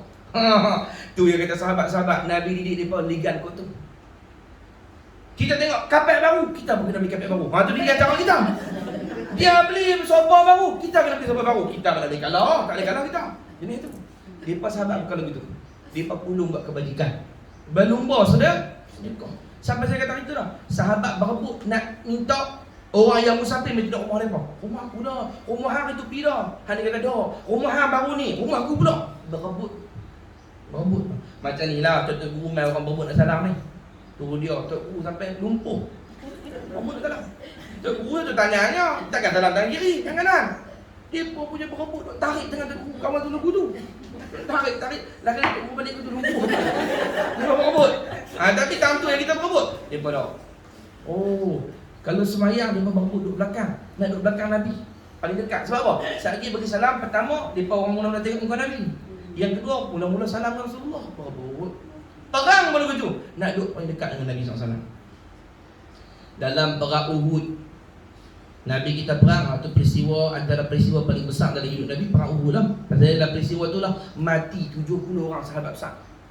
Sahabat besar meninggal. Antaranya ayah saudara Nabi, Saidina Hamzah, yang Nabi cukup sayang, bela Nabi banyak, meninggal hari itu. Kan waktu tu Nabi bersana, kalau jadi apa-apa, kalau menang pun jangan turun. Orang tukang-tukang memanah duduk atas gunung Uhud, jangan turun sekali-kali. Sebab Nabi dapat firasat dah daripada rancangan lain ni. Sebab apa? Sebab perang Uhud, perang badan dendam. Perang badan Nabi menang. Perang Uhud, dia berpakat semua. Hak musuh berpakat.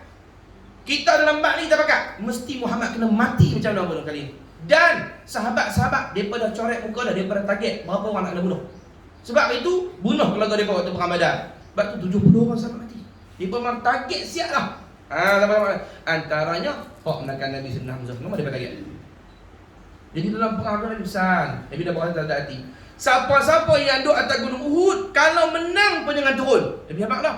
Cuma itu teralik dengan kata, nampak harta rampasan perang dapat banyak, pakat turun nak atas. Bila turun rupanya tu dia ada yang sembunyi belakang gunung, keluar. Dia pun tak habis lagi orang, dia buat macam habis. Macam kalah, keluar.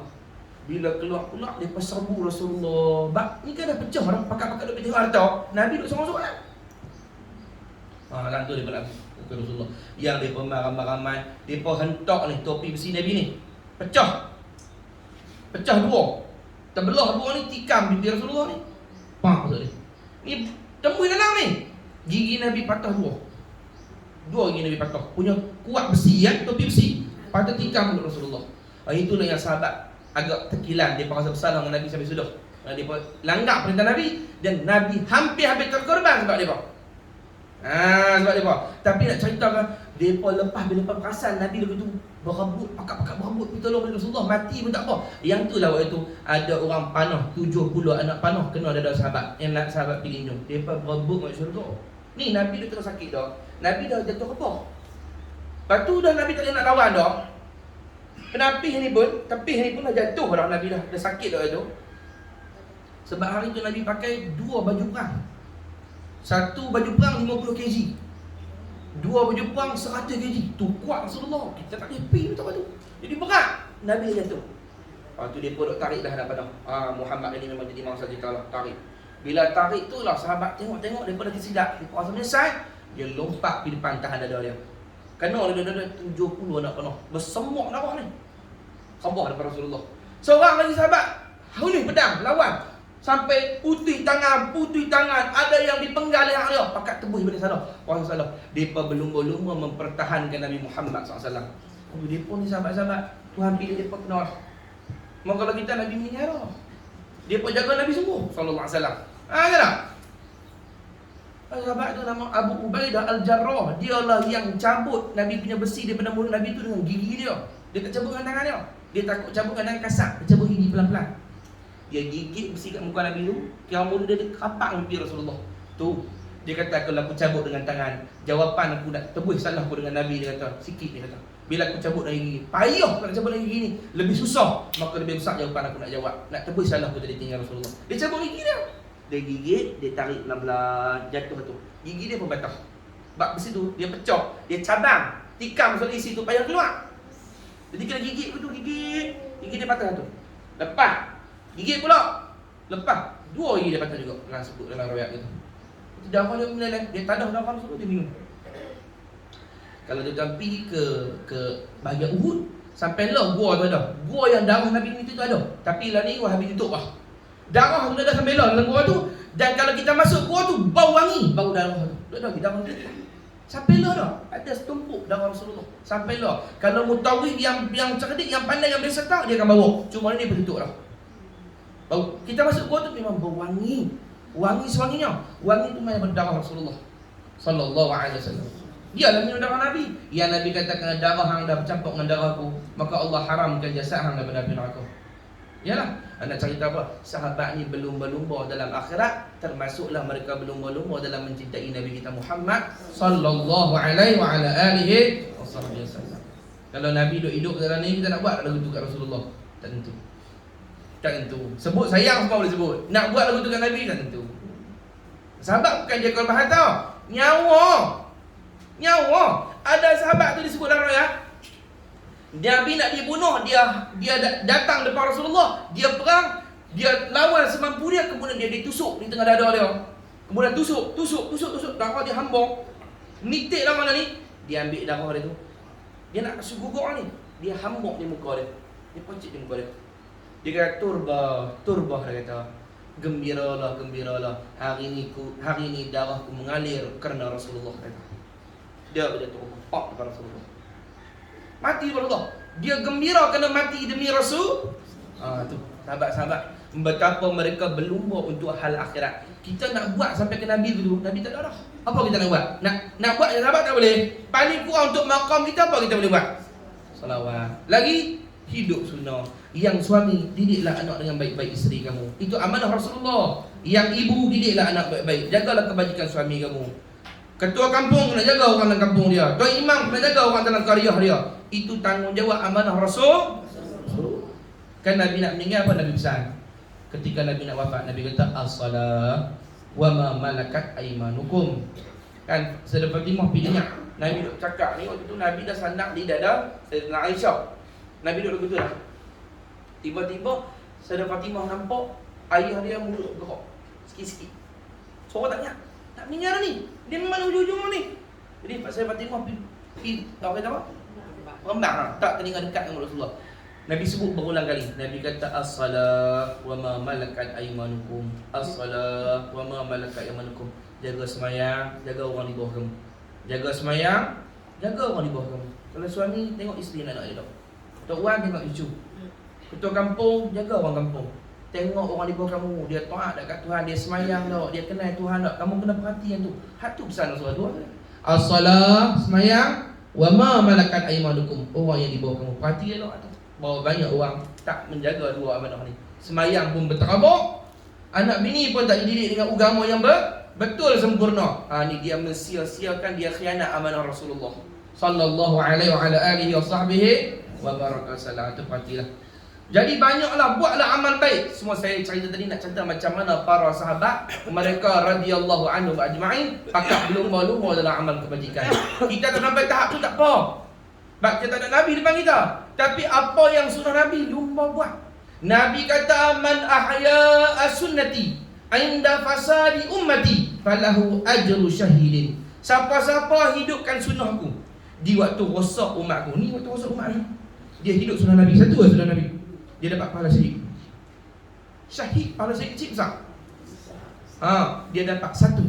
Kaji sugi ni, orang pakat tak mau buat dah. Zaman ni zaman fitnah. Dia ambil, dia sugi. Satu kaji sugi, dia sugi ni, dia dapat satu pahala syahid.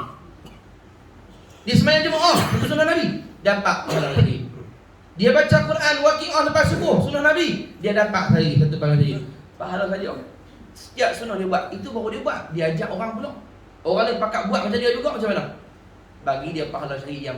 Sebab dalam riwayat lain Nabi kata man ahya'a sunnati 'inda fasadi ummati, siapa-siapa yang menghidupkan sunnahku ketika rosak umatku, falahu ajru mi'ata syahidin, bagi dia pahala 100 syahid.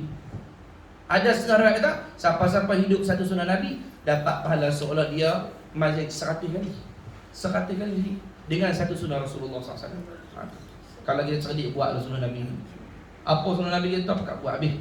Semayang jemaahnya, baca Qurannya, sedekahnya. Apa lagi tahu? Antara sunnah-sunnah Nabi ni banyak sangat.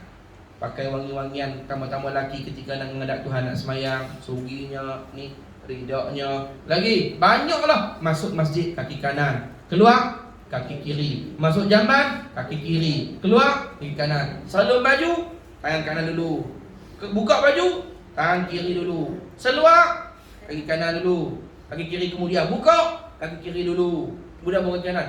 Kecil-kecil tu hang dapat pahala 100 saja. Dengan niat ittiba, ikut sun, makan dan kanan 100 saja. Minum tangan kanan, sahabat saya. Sebelum makan bismillah, sadih pada Allah. Ya Allah, saja muka tak masuk syurga lagi, malaikat pun pelik. Tu sebut lagi tak, malaikat pelik bila tengok umat Muhammad masuk syurga. Dia tanya, ni umat mana? Umat mana ni? Musa. Okey. Malaikat ni, malaikat apa jaga pintu neraka? Malaikat apa? Malaikat apa jaga pintu neraka? Malaikat apa jaga pintu neraka? Malik Zabak. Umat Nabi mana ni? Isa. Neraka. Duduk. Malaikat apa ni? Malaikat apa ni pada? Ni umat mana ni? Umat Nabi Ibrahim. Ni man. Ni umat mana ni? Umat Muhammad. Sekali lagi kita. Umat neraka juga. Kalau Nabi yang hebat tu. Pahala hang digandakan daripada umat dulu. Buat sikit dapat banyak. Sembahyang sekali dapat 10 waktu. 5 kali sembahyang 50 waktu. Masuk neraka juga. Jam sungguh hang. Ada dia kata tu. Ni orang mana? Kamu tanya. Betul. Melawak kan ada. Orang kamu tanya ni insya-Allah di syurga semua insya-Allah. Ustaz, kami orang kampung lain. Aku tak tahu nama kampung, aku tak sebut dah. Semua dah di syurga kan. Aduh, itu orang kampung lain macam mana kan? Semua di sini insya-Allah ahli syurga semua ni. Batas syirik mu. Syarat syurga ni yang Quran kata, innal ladzina amanu wa 'amilus, orang beriman beramal soleh masuk syurga. Kalau ada iman, saya kata Tuhan betul dah, iman hang betul, hang tak ragu-ragu dengan Tuhan, apa Tuhan buat amal soleh. Insya-Allah ahli syurga semua ni. Ni semua ni orang beriman, semua ni kaki-kaki mengaji, kaki beramal semua ni. Quran pejam pun boleh baca Quran. Tak boleh sambung. Orang baca laki dia baca Quran. Dia akan baca Waqiah. Dia ada penjara. Laki dia salah dia boleh tegur. Oh hebat. Laki dia bismillahirrahmanirrahim. Idza waqa'atil waqi'ah. Laisa liwaqa'atiha kadhibah. Khafiyatun Dia tidak. Khafiyatun rafi'ah. Dia boleh tegur. Ya aku mahal tu. Bagus ya sampai tahu tu kan. Dia kuat beramal ni semua ni ahli Quran ni insya-Allah. Ahli zikir, ahli salawat semua. Mudah-mudahan kita masuk syurga sama-sama. Together. Sama-sama masuk syurga lah. Saya tengok saya ingat ni ni anak yang mengaji dulu ni tuan-tuan berkenal saya. Dia buat tak kenal. Siapa tu lelaki ni? Orang tanya. Aku ingat dia tengok pada Masyarakat. Tak ingat aku duk ngajar ni, aku tak penat, aku duk lompat menari buat biar Allah. Anda boleh buat tak ingat aku pula. Ni. Faham tak Allah SWT. Siap pakai jubah combo lagi ni. Dia boleh buat tak kenal boleh. No? Allah SWT mudah-mudahan lah no. Siapa-siapa yang sebut tadi lah, kita buat amal soleh. Kalau kita selamat di akhirat esok, tolong kawan-kawan kita yang tak selamat insya-Allah. Saya doa. Tu cikgu kita yang meninggal, cikgu Ruqyah. Orang ni mungkin setengah tak ingat. Saya sentiasa ingat. Saya sebab tu kalau saya mengajar saya akan sebut. Saya akan sebut yang saya mengajar saya akan sebut. Kata saya balik saya sebut cikgu kita. Cikgu Ruqyah kan. Kesempatan kan. Saya sentiasa ingat. Dan saya akan ingat sampai mati insya-Allah. Siapa-siapa pun ni yang mana mati, yang hidup saya ingat jugalah. Saya tak ingat nama tapi saya campur kau tu. Kalau siapa-siapa mati nanti kan, saya ingat. Saya doa. Saya tak berhenti doa sampai saya mati, saya tak berhenti doa. Saya doa. Cikgu saya doa. Saya doa sampai saya mati. Itu janji saya. Mendoakan saling mendoakan umat Rasulullah. Jadi kalau tuan-tuan nak dapat doa saya, matilah. Bukan. Hidup pun saya doa. Hidup pun saya doa. Kerja saya, waktu hidup, saya ada ilmu apa, saya kongsi. Salah, saya tegur. Saya peringat entah Rasulullah, tak akhirat. Kalau dah mati tak ada peringat, saya doa. Dunia ni, ngajak pun ngajak, doa pun doa. Dah mati takkan Nabi mengajak. Kan Nabi baca kitab depan kubur dia pula. Buka kitab. Lalu musalli dah meninggal lah. Saya doa saja. Tapi semua saya doa. Yang mengaji semua saya doa. Dia tidur ke dia tak tidur semua saya doa. Jangan takut. Kau kata aku ni kerak tidur ni pasal saya tak doa. Tak, saya doa mudah-mudahan dapat mimpi yang baik-baik. Di dunia, di akhirat dapat tempat yang baik. Yang baik-baik masuk syurga insya-Allah. Itu janji saya. Saya janji dengan tuan-tuan jadi saksi no?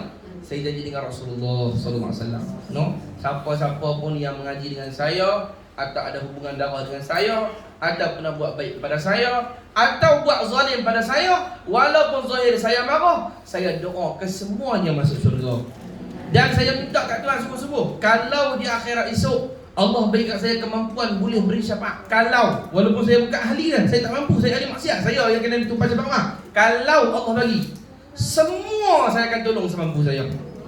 Tu saya janji, saya sumpah dengan Rasulullah SAW, saya akan tolong semampu saya agar Nabi Muhammad gembira di hari kiamat esok.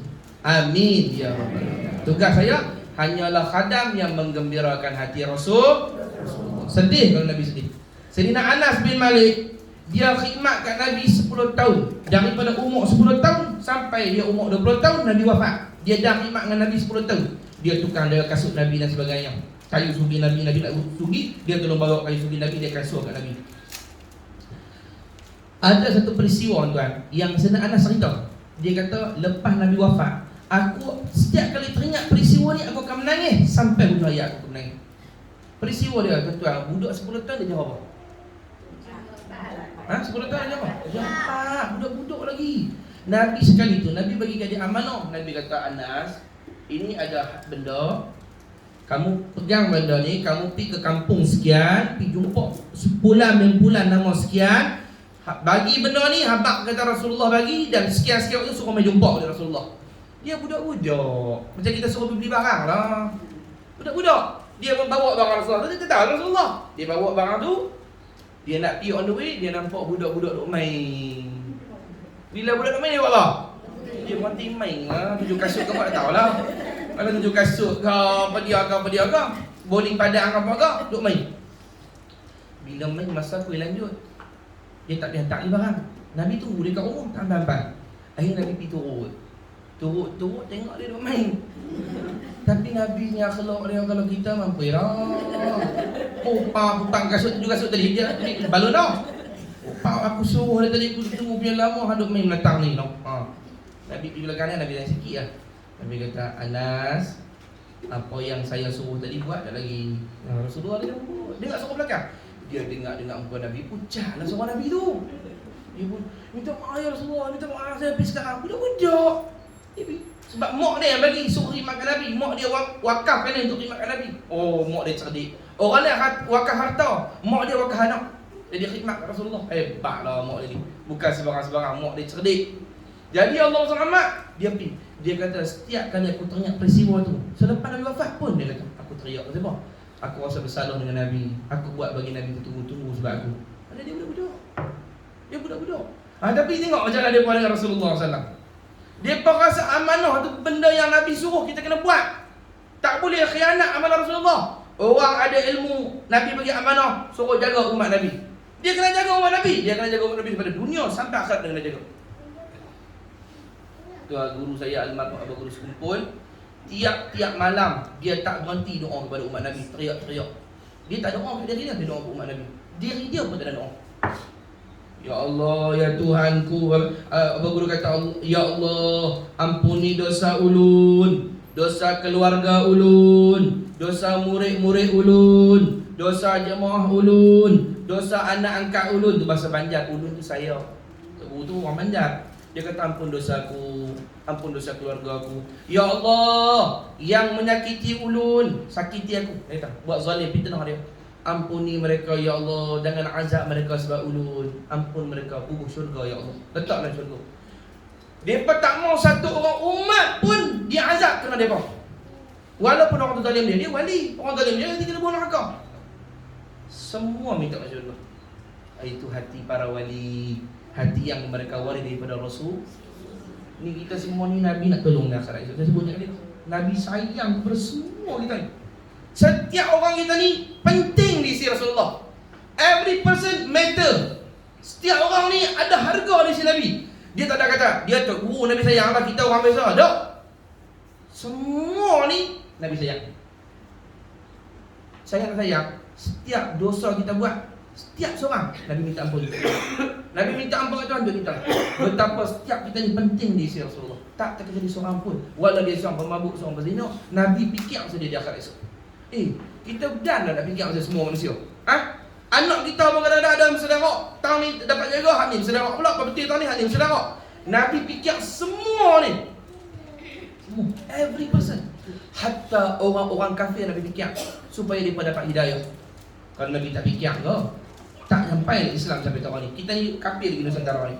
Ini sebuah sebab fikiran Rasulullah SAW. Betapa bila itu ihtimam, mengambil berat pasal umat. Lebih-lebih lagi kita umat akhir zaman yang Nabi tahu ujian akan datang dengan teruk sekali. Umat aku akan berselerok kerana iman dia lemah, ujian dia berat. Bayangkan, umat dulu iman kuat, ujian tak macam kita. Kita iman lemah, ujian kuat. Ujian kita kot macam ni.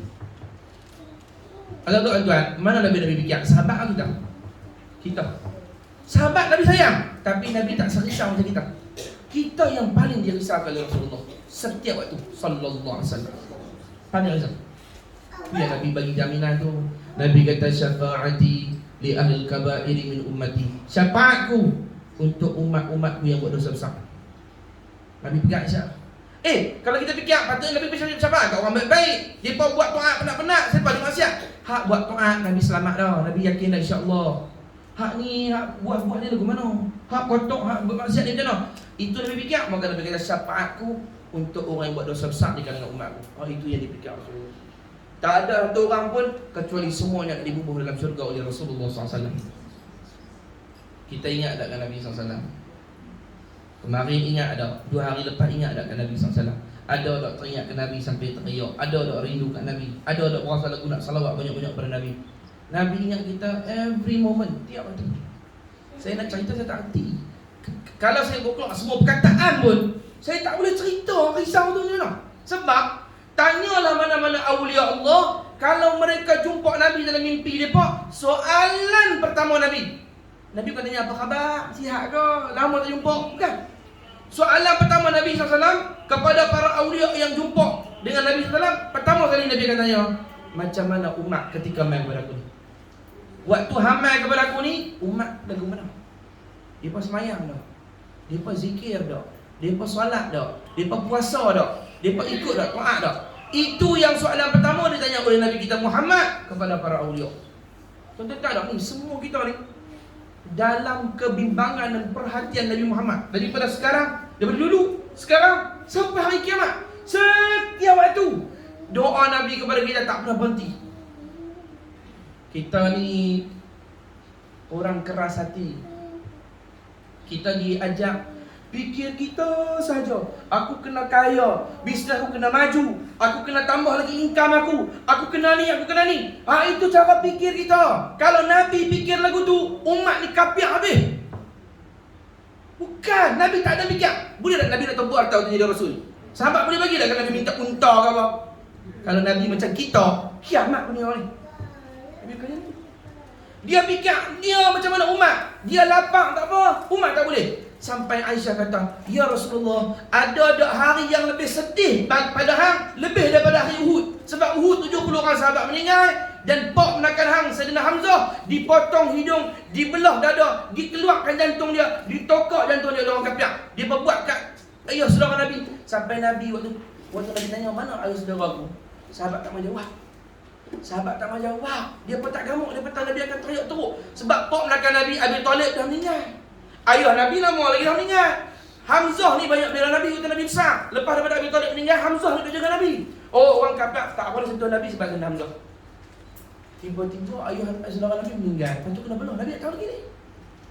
Sahabat senyap, mana Sayyidina Hamzah? Mana ayah aku, saudara aku? Nabi panggil Ammi, pak menakan aku. Mana Ammi? Lain Nabi tanya, mana pak menakan aku? Akhirnya ada sahabat kata, ya Rasulullah, ayah saudara kau meninggal. Mai ikut saya nak tunjuk. Tu pun terketak-ketak nak tunjuk Nabi. Jalan dia orang.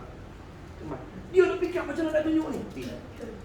Bila sampai di depan jenazah tu, Nabi nampak hidung ni tak ada, potong. Dada ni terkopok, jantung tak ada, darah berlumur. Cukup menghinakan keadaan jenazah tu. Nabi menangis tersesak-sesak. Menangis. Sahabat tak ada tengok. Sampaikan Nabi sedih tu, ketika orang yang bunuh tu nama Wahsy, dia tahu kan? Nabi terima tu ayat tu, Nabi hati pasir. Tapi Nabi tak boleh tengok muka dia, bukan dia benci. Nabi tengok dia tanya apa orang kan. Dikatakan tiap-tiap tahun bila sampai tarikh Sayyidina Hamzah kena bunuh, Nabi akan pergi ke kubur menangis di kubur. Sayang dekat belakang dia Sayyidina Hamzah. Sedih dah. Tapi kita tengoklah, bila Sayyidina Aisyah kata ada tak hari lebih sedih pada Uhud? Nabi kata ada. Hari aku ke Taif. Itu hari lebih sedih. Hari aku ke Taif. Taif Mekah. Kita pergi umrah kita boleh buat. Bayar lebih, dia hantar kita pergi ke Taif. Taif, bumi paling subur ni kan. Nabi dakwah di Mekah lebih kurang 10 tahun tak berkembang dakwah Nabi. Hak takat tu je. Dia Islam orang miskin. Sahabat-sahabat miskin, kaya ni tak aman. Tak kembang itulah dakwah Nabi. Tak kembang sampai sudah. Nabi kena boikot. Nabi makan selama 3 tahun makan pucuk kayu dengan ranting-ranting kayu. Sebab apa? Makanan apa semua dah habis. Dia boikot Nabi. Nabi nak beli, dia pun tak mau jual. Dan pengikut Nabi, sahabat-sahabat yang beriman dengan Nabi, pengikut Muhammad, dia macam lah target. Kalau dia nak beli daging pun jangan jual dia. Nabi makan, minum ayat hujan, makan ranting kayu, daun-daun yang muda, pucuk-pucuk muda tu dia buat Nabi makan. Tuan bayang 3 tahun untuk nak sepak dari Allah kita tu dia Nabi buat. Tuan, dah 3 tahun, dah 10 tahun dakwah, tak boleh terima juga. Kemudian Sayyidina Khadijah meninggal. Perik hati Rasulullah lagi. Abi Talib, pak melakon Nabi, pembesar Mekah yang banyak bela Nabi meninggal. Lagi hancur dia Nabi. Hancur, sehancur-hancurnya. Tuhan saja tahu hati Nabi macam mana tu. Kita tak ada tempat tu. Tapi bagi orang yang cinta Nabi, dia boleh rasa biar-biar Nabi tu rasa apa. Akhirnya bila teruk lagu tu, Nabi fikir, jom kita pergi Taif, dekat dengan Mekah sikit. Tempat ni tak pernah dakwah lagi. Kot dia pun nak terima aku kot. Kalau sini Mekah tak mau terima tak apa dah. Kotlah orang Taif nak terima aku. Aku nak sembah Allah ni, nak masuk syurga, nak bawa orang masuk syurga. Pergi sana, sampai sana jumpa ketua kampung. Nabi habaq kata aku nak bawa umat agama baru. Dia pun datang dah kata Rasulullah, cuma tak jumpa lagi. Nabi habaq lagu tu, dia pun kata Muhammad, kami takkan bagi hati orang sini dan kami tak mau terima dakwah hang. Nabi kata aku dah jalan jauh ni, boleh tak bagi minum setitik air pun haram kami bagi pada hang Muhammad. Hancur hati Nabi. Hancur ni. Lepas tu dia suruh budak-budak ambil batu-batu bubuh dalam jubah mereka, beratok sepanjang-panjang jalan, baling pula kepada Rasulullah sallallahu alaihi wasallam. Baling berdarah kepala Nabi kita Muhammad nak buat la ilaha illallah. Darah sampai ke Nabi bagi kasut kulit, kasut sarung tu. Bunyi cerek-cerek tu darah, penuh dalam kasut tu. Baling. Dalam kitab sebut Sayyidina Zaid dia dah cuba nak lindung Rasulullah, dia ambil ridok dia tutup dulu. Ni Nabi duduk jalan ni. Dia pun duduk arok batu panjang. Dia buka ridok dia ni. Dia duduk tutup Rasulullah dulu. Cepat Rasulullah. Mana lepas ramai budak-budak belakang lagi. Cepat Rasulullah, cepat. Dia pun kena. Nabi pun kena.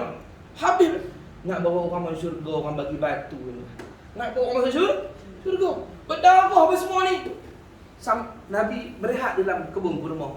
Biar Nabi berehat dalam kebun, Nabi duduk teriak. Teriak teruk. Zaid tadi tengok dah Nabi teriak. Nabi teriak teruk. Sebab Nabi duk ingat orang sambut dia. Nak ajak orang masuk syurga. Sini tolak, situ pun tolak. Dah tolak, bagi batu pula. Makan tak bagi, apa tak bagi. Itulah waktu itu turun malaikat Jibril. Turun malaikat Jibril kata, wahai Muhammad, malaikat gunung, malaikat jibal kirim salam kepada hang.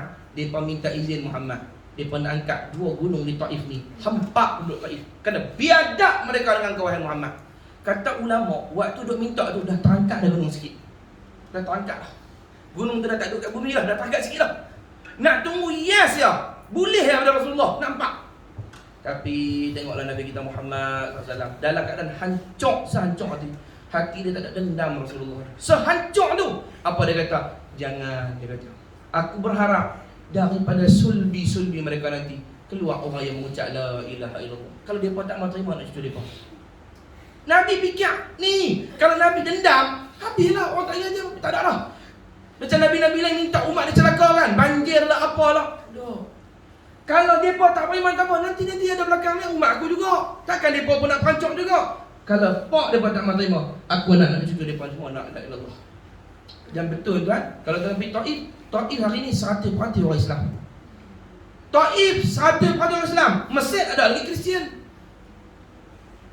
Negara-negara Arab ni, Abu Dhabi ke apa ada orang Kristian. Taif 100% Islam. Betul doa Rasulullah tu. Lepas tu, saya nak cerita apa? Saya nak cerita kata susah macam mana pun Nabi. Sampai hari kiamat susah. yang dia fikirkan kita mesti masuk syurga. Semua ni masuk syurga. Ni semua ni tak ada seorang pun kecuali Nabi Nuh. Semua ni yang dalam majlis ni dan di luar yang tak mengaji, yang mabuk, yang zina, yang tak semayang, yang dahaka mak ayah, yang macam-macam yang di luar tu, yang kafir, yang apa, Nabi fikir macam mana nak bagi mereka ni masuk syurga. Itu dipikir. Tuan-tuan, kalau sayang ke Nabi, apa kita nak kena buat? Tolong doa saudara-saudara kita masuk syurga. Jangan doa kita seorang syurga. Ya Allah, ya Tuhanku, bagi umat-umat Nabi yang lain masuk syurga juga. Saya tinggal kepada tuan sebelum kita berhenti, satu doa. Siapa baca doa ni dalam kitab disebut oleh Tuan Wali Sadri kalau dia jaga.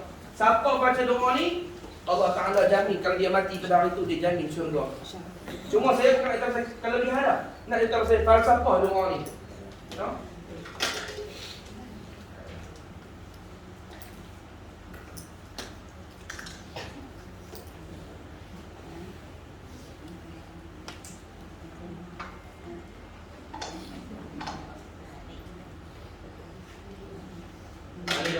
No?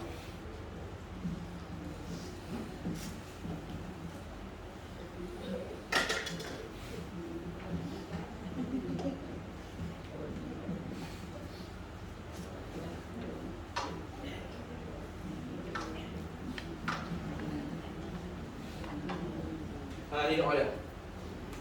Boleh tuan-tuan nak ambil gambar boleh, nak tulis boleh. Kita boleh sama-sama lah. Kita boleh 10 kali insya-Allah. Bismillahirrahmanirrahim. Allahumma ghafir li ummati Sayyidina Muhammad warhamhum rahmatan 'ammah. Allahumma ghafir li ummati Sayyidina Muhammad warhamhum rahmatan 'ammah. Allahumma ghafir li ummati Sayyidina Muhammad warhamhum rahmatan 'ammah. Allahumma ghafir li ummati Sayyidina Muhammad warhamhum rahmatan 'ammah. Allahumma ghafir li ummati Sayyidina Muhammad warhamhum rahmatan 'ammah. Allahumma ghafir li ummati Sayyidina Muhammad warhamhum rahmatan 'ammah. Allahumma ghafir li ummati Sayyidina Muhammad warhamhum rahmatan 'ammah. Allahumma ghafir li ummati Sayyidina Muhammad warhamhum rahmatan 'ammah. Allahumma ghafir li ummati Sayyidina Muhammad warhamhum rahmatan 'ammah. Allahumma ghafir li ummati Sayyidina Muhammad warhamhum rahmatan 'ammah. Maksud doa tu siapa nak tulis boleh tulis sikit nak. Ya Allah, ampunilah dosa sekalian umat Nabi Muhammad. Ya Allah, ampunilah sekalian dosa umat Nabi Muhammad. Ya Allah, ampunilah sekalian dosa umat Nabi Muhammad. Dan kasihanilah mereka. Dan kasihanilah mereka. Dan kasihanilah mereka, yakni umat Nabi Muhammad tadi, no? Dan kasihanilah mereka dengan rahmatmu yang luas. Dengan rahmatmu yang luas. Dengan rahmatmu yang luas. Siapa baca 10 kali satu hari, saya cerita bila fadilat, walaupun bukan tu tujuan kita, kita nak fikir maksud umat tu. Siapa baca 10 kali boleh pecah-pecah. nak buat dua pas semayang ke ataupun nak baca siang siang 5 malam 5 kali ke tak ada masalah. Nak baca sekali pun tak apa. Kalau terlebih Ustaz, lebih lagi bagus, tak ada masalah. 10 kali kalau dia mati pada hari itu dijamin tempat duduk dalam syurga. Kerana dia tengah doa kepada umat Rasulullah. Tu sampai tahap tu orang yang buat baik kepada umat Nabi Muhammad, tolong doa pun dijamin syurga. Allahumma salli ala sayyidina Muhammad wa ala. Jadi tuan-tuan, pengajian kita akan berakhir pada hari ini. Kita akan jumpa pula pada bulan 1 tahun depan, insya-Allah. Lama dulu Sam. Jangan buah-buahan tu. Jadi tuan-tuan, sebelum kita berhenti, saya pesan kepada saya dan semua tuan-tuan, teruslah apa kebajikan yang tuan buat. Yang mana duk pergi mengaji, teruslah pergi mengaji. Dengan mana-mana guru bagus, pergilah mengaji. Ambillah ilmu, jangan berhenti. Dan nanti saya balik jangan tak main pula. Saya pergi turut di rumah lagi. Mainlah mengaji. Nah, selagi saya hidup, saya janji. Selagi saya hidup, kalau saya kuat tak sakit apa, saya akan usaha mengajak juga macam mana pun semampu saya. Kalau saya mati tak payah, tentu orang kat saya lah. Dan saya janji juga dengan tuan-tuan yang disaksi saya lah, bahawa nanti di akhirat kalau sampai jadi apa-apa kepada tuan-tuan, saya yang bertanggungjawab di depan Rasulullah SAW. Janji saya janji di depan tuan-tuan bahawa saya akan tolong tuan di depan Rasulullah nanti. Itu jadi saya dengan Nabi kita Muhammad SAW. Mudah-mudahan kita semua jadi ahli syurga nanti, duduk sekali dengan Nabi Muhammad di akhirat, insya-Allah. Nah, mudah-mudahan tuan-tuan, sebelum kita berhenti, kita baca salat berganti 7 kali. Kemudian kita bangkit makhluk yang sama-sama lah. Boleh siapa-siapa yang tak apa boleh tengok salat berganti semalam tu. Kalau yang terjadi semalam tu,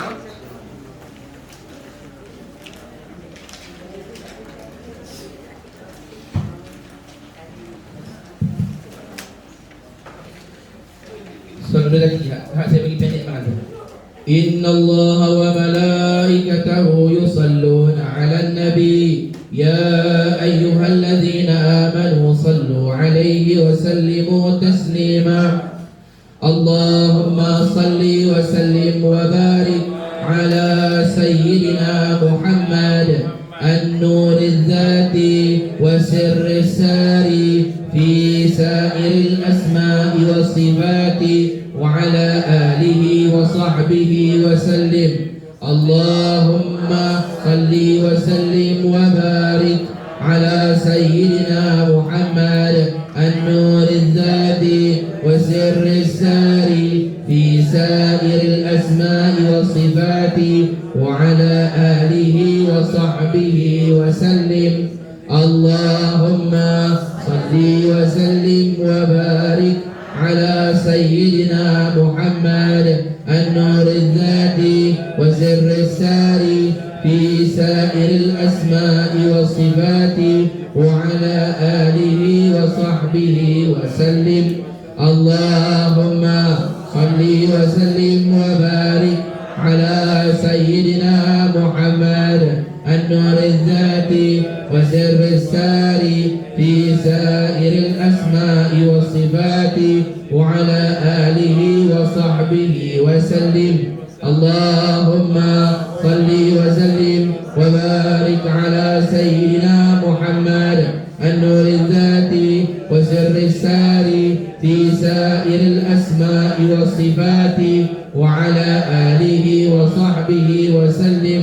اللهم صل وسلم وبارك على سيدنا محمد النور الذاتي وسر الساري في سائر الأسماء والصفات وعلى آله وصحبه وسلم.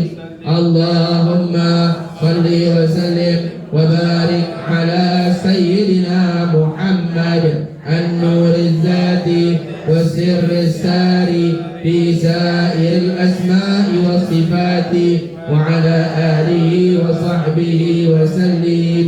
Mari kita sama-sama bangkit kita sambut Rasulullah untuk kali terakhir kali ini. Inna Allah wa malaikatahu yusalluna 'alan nabi ya ayyuhalladzina amanu sallu 'alaihi wa sallimu taslima. Ya Nabi salam alaika, ya Rasul salam alaika,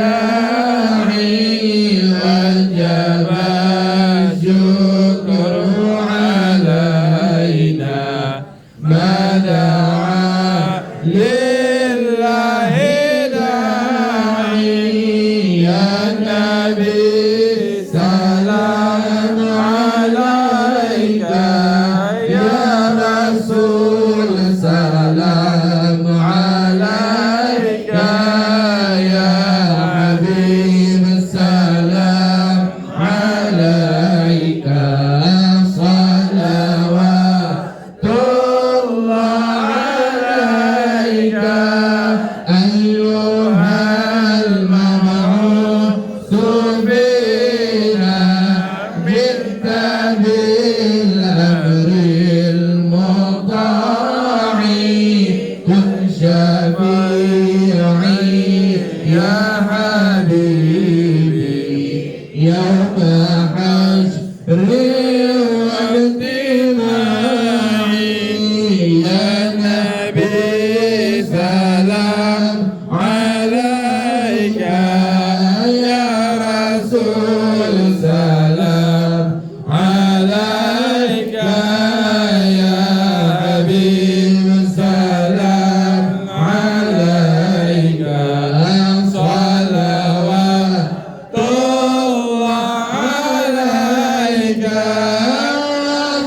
صلوات الله على أحمد عند تحرير الصدور أحمد الهادي محمد صاحب الوجه المنير يا الله يا نبي سلام عليك يا رسول سلام عليك الله يا حبيب سلام عليك صلوات الله عليك يا برق المجروح علينا فاغتابت منه البذور مثل حسنك ما رأينا قد يا وجه السرور يا الله يا نبي سلام عليك يا رسول سلام عليك الله يا حبيب سلام عليك صلوات الله عليك علم سر وأخفى مستجيب الدعوات يا ربي ارحمنا جميعا بجميع الصالحات الله يا نبي سلام عليك يا رسول سلام عليك الله يا حبيب سلام عليك صلوات الله عليك ya Allah ya Rahman ya Rahim berkat Nabi Muhammad mudah-mudahan semua dosa kami diampunkan ya Allah dosa-dosa kami digugurkan ya Allah ya Rahman ya Rahim berkat Nabi kami Muhammad ampuni segala dosa-dosa kami ya Allah dosa ahli keluarga kami ya Allah dosa leluhur kami ya Allah dosa keturunan kami ya Allah dosa guru-guru kami para alim ulama yang mengajar mendidik kami ya Allah dosa kedua ibu ayah kami ya Allah dosa orang yang memiliki kaum kerabat dengan kami ya Allah dosa jiran tetangga kami ya Allah dosa sahabat handai kami kenalan kami ya Allah dosa seluruh umat Nabi Muhammad sallallahu alaihi wasallam ya Allah ampunlah semua dosa umat Rasulullah Rahmatilah umat Rasulullah, maafkanlah umat Rasulullah, sayangilah umat Rasulullah. Ya Allah, ampunlah dosa seluruh umat Nabi Muhammad. Ampunkanlah segala dosa umat Nabi Muhammad. Ampunkanlah segala dosa umat Nabi Muhammad. Ya Allah, ya Allah, jika ada umat Nabi yang tersalah, Engkau maafkanlah ya Allah. Yang terleka Engkau ingatkanlah ya Allah. Yang jahil Engkau ajarkanlah ya Allah. Yang maksiat Engkau taubatkanlah ya Allah. Yang kafir Engkau Islamkanlah ya Allah. Yang munafik Engkau imankanlah ya Allah. Yang riya ujub Engkau ikhlaskanlah ya Allah. Yang tamak dengan dunia Engkau zuhudkanlah ya Allah. Yang lupa sujud Engkau sujudkanlah ya Allah. Jadikan umat Nabi Muhammad balik semula ke pangkuanmu, pangkuan Rasulmu ya Allah. Ya Allah, beri hidayah kepada umat Nabi Muhammad ya Allah. Beri hidayah kepada umat Nabi Muhammad ya Allah. Beri hidayah kepada umat Nabi Muhammad ya Allah. Selamatkan saudara-saudara kami yang masih lupa dan lalai dengan dunia ya Allah. Selamatkanlah saudara-saudara kami yang masih belum sujud salat kepadamu ya Allah. Selamatkanlah saudara-saudara kami yang belum mengenal Quran ya Allah. Selamatkanlah saudara-saudara kami yang belum mengenal masjid ya Allah. Yang belum mengenal ulama, yang belum mengenal kitab-kitab ya Allah. Selamatkanlah saudara-saudara kami yang lain ya Allah. Beri hidayah kepada mereka ya Allah. Keturunan kami beri hidayah ya Allah. Ahlilah kami beri hidayah ya Allah. Beri mereka taubat nasuha sebelum meninggal dunia ya Allah. Agar mereka mati dalam husnul khatimah ya Allah. Ya Rahman ya Rahim, demi Nabi Muhammad ya Allah, ampunilah umat ini ya Allah. Agar Nabi Muhammad tidak bersedih hati dengan dosa-dosa kami ya Allah. Berat sekali apa yang ditanggung oleh Rasulullah. Tak terjangkau di akal kami apa yang ditanggung oleh Nabi Muhammad ya Allah. Hapuskan dosa umat-umat ini ya Allah. Berkat Nabi Muhammad dan ahli keluarga Nabi Muhammad, hapuskanlah semua dosa umat ini ya Allah. Berikan yang baik-baik kepada umat ini ya Allah. Agar Nabi Muhammad bisa tersenyum tenang dan gembira ya Allah. Ya Allah, Engkau hilangkanlah gundah-gulana dalam hati Rasulullah. Engkau hilangkanlah gundah-gulana dalam hati Rasulullah. Gembirakan hati Nabi Muhammad ya Allah. Gembirakan hati Nabi Muhammad ya Allah. Jadikan kami orang-orang yang disebab gembira Nabi Muhammad. Jadikanlah kami orang-orang yang amal dia membuat tersenyum Nabi Muhammad ya Allah. Jadikanlah kami orang-orang yang dibanggakan Nabi Muhammad ya Allah. Jadikan kami orang-orang yang dirindukan Nabi Muhammad ya Allah. Ya Allah, jadikan kami ahli salawat ya Allah. Jadikan kami ahli salawat ya Allah. Kami bergelumang dengan salawat sampai hari kami mati ya Allah. Himpunkan kami di hari kiamat dengan ahli salawat ya Allah. Di dalam surga Firdaus dengan orang yang kami salawatkan Nabi Muhammad sallallahu alaihi wasallam ya Allah. Qabul doa kami ya Allah. Qabul doa kami ya Rahman. Qabul doa kami ya Rahim. Berkat Nabi Muhammad dan ahli keluarga Nabi Muhammad ya Allah. Wa sallallahu ala sayyidina Muhammadin wa ala alihi wa sahbihi wa baraka wasallam. Walhamdulillahi rabbil alamin. Tuan-tuan, inilah pengajian kita terakhir sebelum dijumpa pula. Kalau panjang umur, kita jumpa lagi pada bulan 1 insya-Allah. Kalau panjang umur, kita jumpa Nabi. Siapa pergi dulu, dia jumpa Nabi dulu. Kalau dia pergi dulu, dia tolong sampaikan salam saya kepada Rasulullah. Abang kata Ustaz Aminul duduk mengaji ini, sampaikan salam. Kalau saya mati dulu, saya sampaikan salam tuan-tuan pada Rasulullah. Saya pergi jumpa Nabi dulu. Kalau panjang umur, kita jumpa lah lagi. Apapun pesan terakhir saya tuan-tuan, di mana tuan-tuan berada, janganlah lupa kepada Nabi Muhammad. Perbanyaklah salat kepada Muhammad. Dan Nabi Muhammad selalu ingat kepada dia, tak lupa sekali-kali. Dan saya minta ampun, minta hala, minta redha, buruk adab, tinggi suara, lawak saya kasar, menggurih hati mana-mana pihak. Saya minta ampun sungguh-sungguh, minta hala, minta redha nah. Jumpa lagi bulan hati kalau panjang umur nah, insya-Allah nah. Mudah-mudahan berkat semua kita. Assalamualaikum warahmatullahi wabarakatuh.